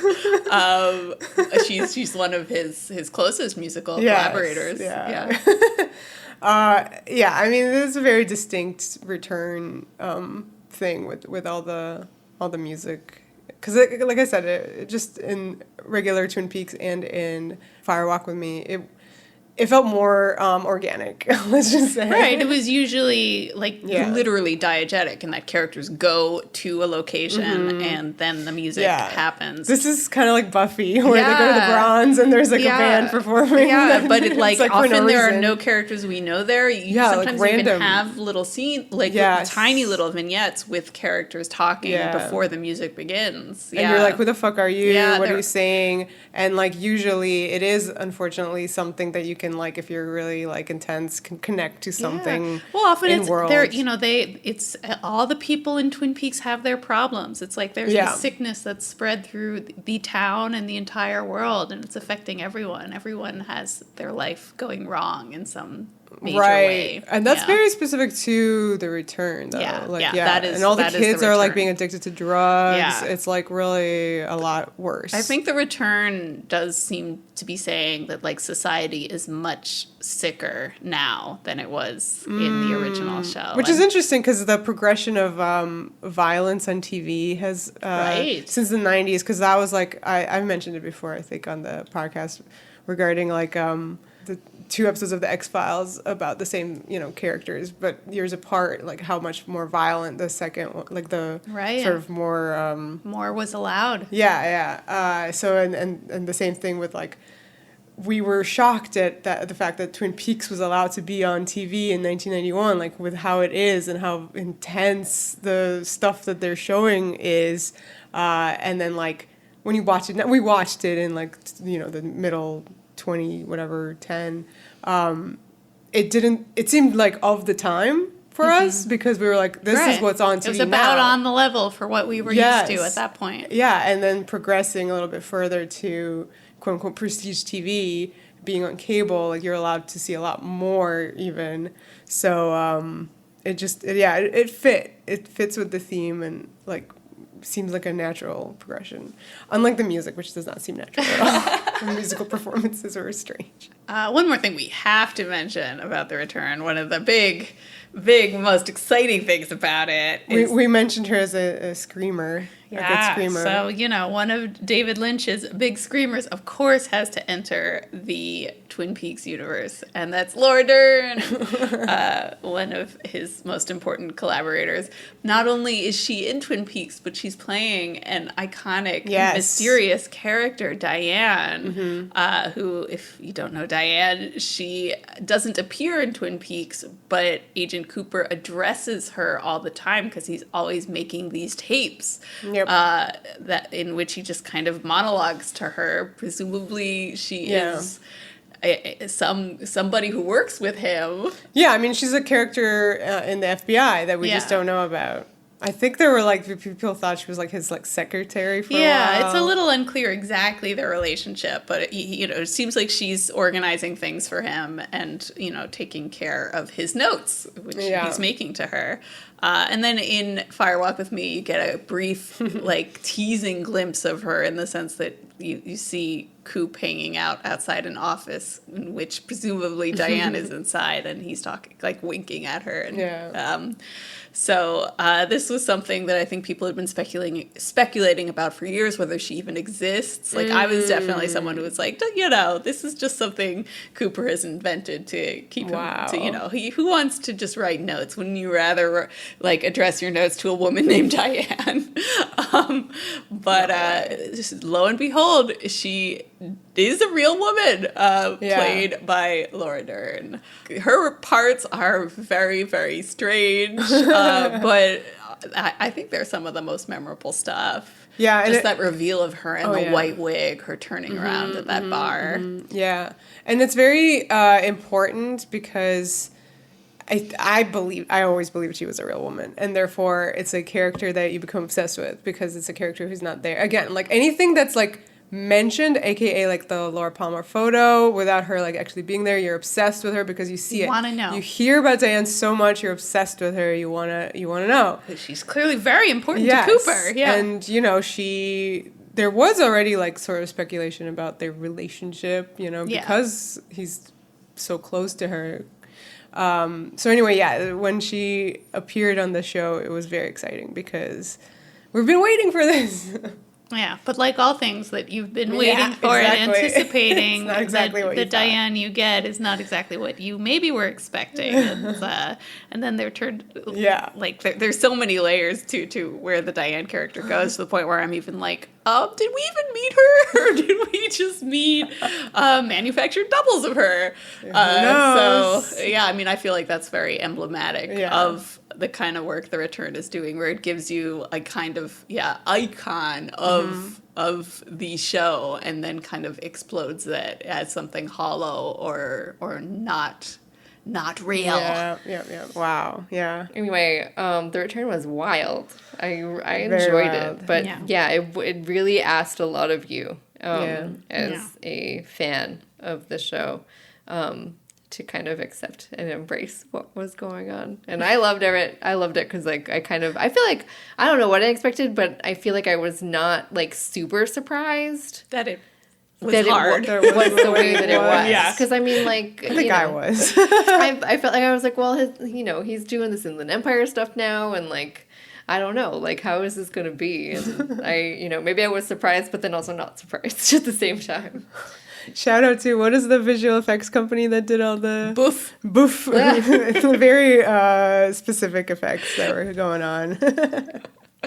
Yeah. Yeah, I don't know. For me, it's almost like it is the ultimate revival and a cautionary tale of revivals. You know, so like basically every hit movie at this point, like that isn't like a Marvel movie, which in a way is its own expression of nostalgia. Like they're all us trying to going back to, you know, to when we were however many years younger, discovering, you know, Jurassic Park for the first time, or Top Gun for the first time. You know, so much of this is about a longing for something that you can never have back. The Top Gun revival was amazing. I'm not saying it wasn't. I mean, but and of course, Top Gun is very much about aging and Yes. and the past. Like I think that's the way to approach it. Is in many ways to make it more elegiac, because like you know, shit happens. We are fans of stuff that is doing a lot of this kind of behavior, and you know, watching The Return and like kind of revisiting it for the first time, you know, since, you know, it aired a few years ago now. 5 years. 5 years anniversary. So it really is being like, it really is like asking these questions. And it does make me sometimes also like feel a way about some of the stuff that I'm having like a big nostalgia about. And the other things that are really banking on it for you to come and watch it. So many of these things I'm like so frustrated by, because I feel like not machines specifically. Well, Marvel is a machine, but like it's more than just like the filmmakers making it. It's more, except for maybe The Return, but like other revivals or new versions of a thing from you're talking about Star Trek. I am, and Star Wars, and Star Wars. Okay. But like but that's there like, are ways to do these things, and I think do them well, and there are ways that are like less interesting. And it's interesting to discuss what that is and what that means, like what is good and what is bad in a reboot or a revival.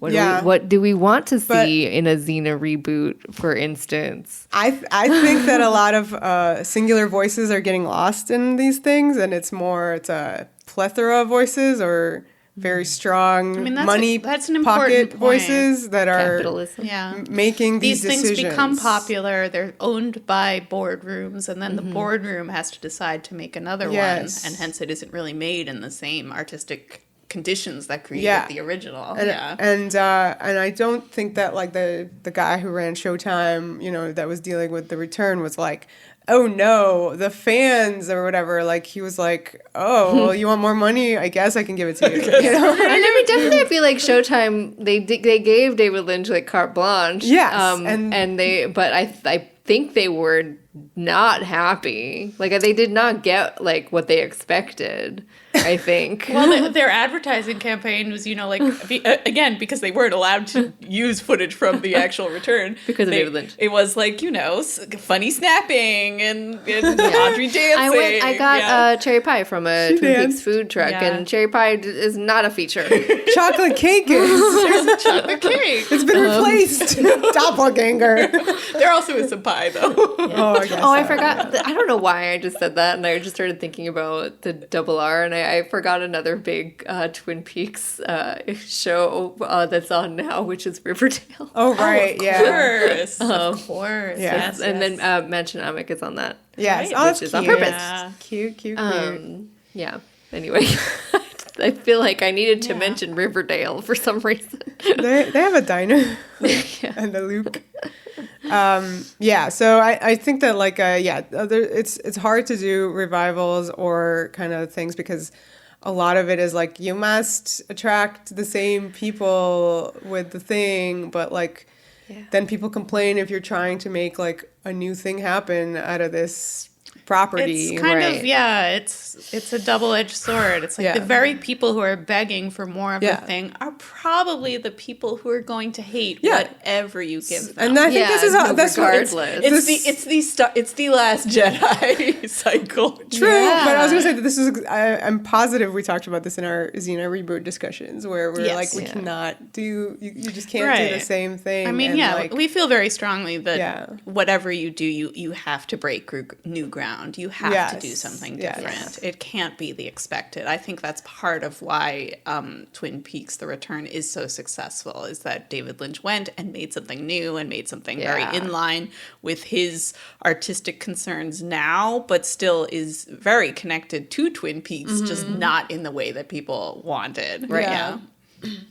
I loved it. Yeah, I mean, I think a lot of these things are good when you understand them more, and I would like to recommend some video essays which have helped. And also an amazing podcast. Oh yeah. So One of my faves. I really enjoyed this guy Corn Pone Flicks on YouTube. He did like a 6-part, very effective conversation about Twin Peaks and The Return, and in a fun way he approached these things and really spelled out like visually, like for you, just if you had questions about some stuff, he like answered it for sure, and he definitely made me understand the two lodges, the whole mythology about them a little bit better. And then also the Diane Entering the Town of Twin Peaks podcast. It's so good. Very, very good. Very intellectual, very, they have posh British accents that are nice to listen to. And I think it's not just that they are very smart. I'm not just being tricked by their American listening to British accent. Like they're very, very smart. Yeah. If you're looking for like the deep dive, the real deep dive, it is a recap podcast. So it goes through the whole show, the movie, The Return, and then other episodes about specific topics. Yeah. And they go really, really, really deep. So if you're looking for something like that, like 100% go listen to Diane. Yep. And I guess at like the opposite of that, not a wreck, a like Stay away from is this 4.5 hour Oh, right. like Twin Peaks explainer that's on YouTube. Yeah, it comes up like I don't know what he put in his it has like 2.2 million views. Yeah, like however he did his like whatever the algorithm, like it comes up whenever you like type in anything to do with like Twin an Peaks. Explainer or like Twin Peaks essay or anything like that. Yeah. So that thing comes up first. Don't get me wrong, it's extremely well made and he's very smart, but I think he's just he went down this rabbit hole of really just needing, this is the danger of wanting answers. This is what I feel like what I was trying to hit at with like how people kind of expect narrative being the 100% like driving force where everything needs to make sense and be connected. And I think it started with Lost, and now you're seeing it in like the Marvel Cinematic Universe, where the whole thing is just like, look at how good we connect everything together and everything makes sense and is blah. Like that, with Lost, and it's like, what did the polar bear? Why is this? And I'm like, it's not the point. So like for me, But when why you're is trying it there? to create, Why is it there if it's not the point? it was like it was part of the This- fucking Dharma. Like who gives a fuck? This is why Mulholland Drive is so good once you understand it. But like anyway, yes.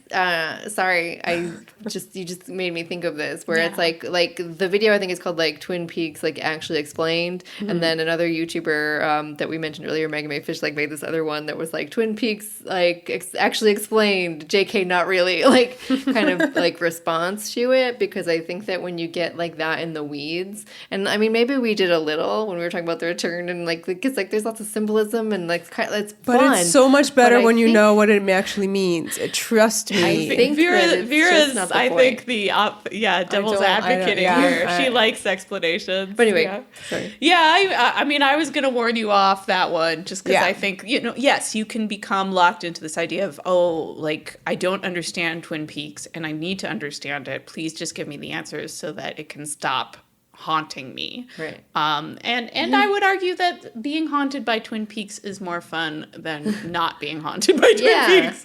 So Go on vibes. Yeah. Emotions and vibes. That's David Lynch's but thing. I'm with you, Vera, in that, certain elements of the story, like, being able to think about, how Sarah Palmer might connect to the cosmic evil infesting everything, like being able to make that connection and seeing that in in the story is important. So obviously there's a balance. You want some connections made so that you can kind of make some kind of emotional sense of what you're seeing. And I think that is something that's harder about The Return, is to get the emotional sense. Like it's so much more, you have to drill much deeper than you did in Twin Peaks. In Twin Peaks, you really feel that like viscerally. You're like, I get this emotionally. I have no idea what any of it means, but I get it emotionally. The Return is 25 years later, and after so much prestige television, the golden age of television, all this stuff that like audiences are smarter and more attuned to like watching TV and things like that, so it can demand more of you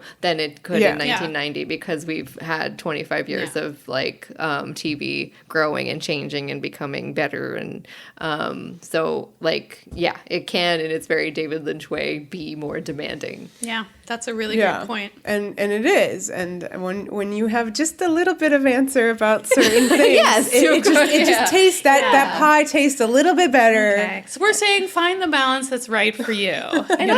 Just know also that like nobody holds all the ansers. Right. So like probably not even David Lynch. Yeah, like it's very surreal. Yeah. Like The Return is extremely surreal. Yeah.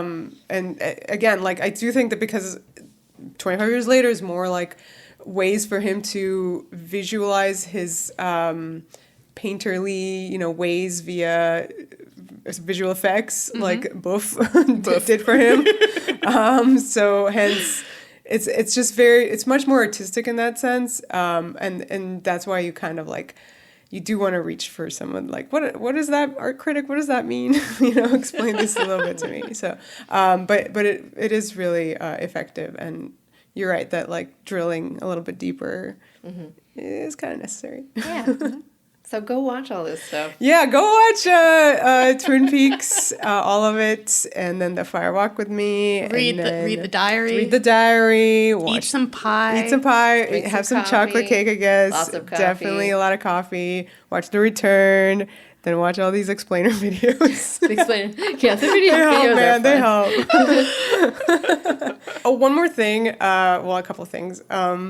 So this is cute, and a shout out to our friend Nora, who used to give us all the adjectives for the True podcast, or podcast proper, I should say. Crucial contribution. Yeah. So since watching Twin Peaks back in like 2010, right? I think so. We still do the Hayward Supper Club, which is in the show they would get together and. The Palmers and Haywards and do like little performances and whatnot. Yeah. Not that we do that, but we just watch stuff. But still, we call it Supper Club in their honor. Yeah, in honor of them. And then one other thing is that if you want some good Twin Peaks vids, well, go on YouTube and look for them. But also, I've made a few, and Katie as well, and. They are full of spoilers, so perhaps don't watch them. Watch the vids until you have seen the show. Yeah, but after The Return, I made one called Just Dance, and it is, I would have to say, I have to say that it is, I don't know, one of my greatest achievements because it all just kind of lined up perfectly, and it is an experience. I think it's just like the most perfect encapsulation pairing of Lady what Gaga with Twin Peaks. It's so good. It's just the right like amount of like funny, like, and just the right amount of dark, which is very dark. And this the idea obviously was like before The Return came out, and I never got around to making it until after, and I'm very glad because The Return really added some stuff to it. Man, that's it added more crazy. That's an understatement. Yeah. So yay vids. My goodness, so this Minisode was definitely Maxisode. Not many at all. I think we did fair for talking about really massive topics. Yeah. Really huge topic. Like go listen to Diane because that's how many episodes you need. You need 100 episodes for sure. And that's a really, really great podcast. Yeah. Thank you, Sarah, for Yeah. this, for your Super patronage fun. and for this suggestion. Thank you, Sarah. Follow us on all the stuff and things. Yeah. You can go to xenawarriorpodcast.com where you can find literally everything you need. Links to all the things. We are on Apple Podcasts. You can subscribe, rate, and leave reviews. We are on Twitter at Xena Warrior Pod. Other social medias, Xena Warrior Podcast. And you can find us on Patreon at patreon.com/Xena Warrior Podcast. The power. The passion. The podcast.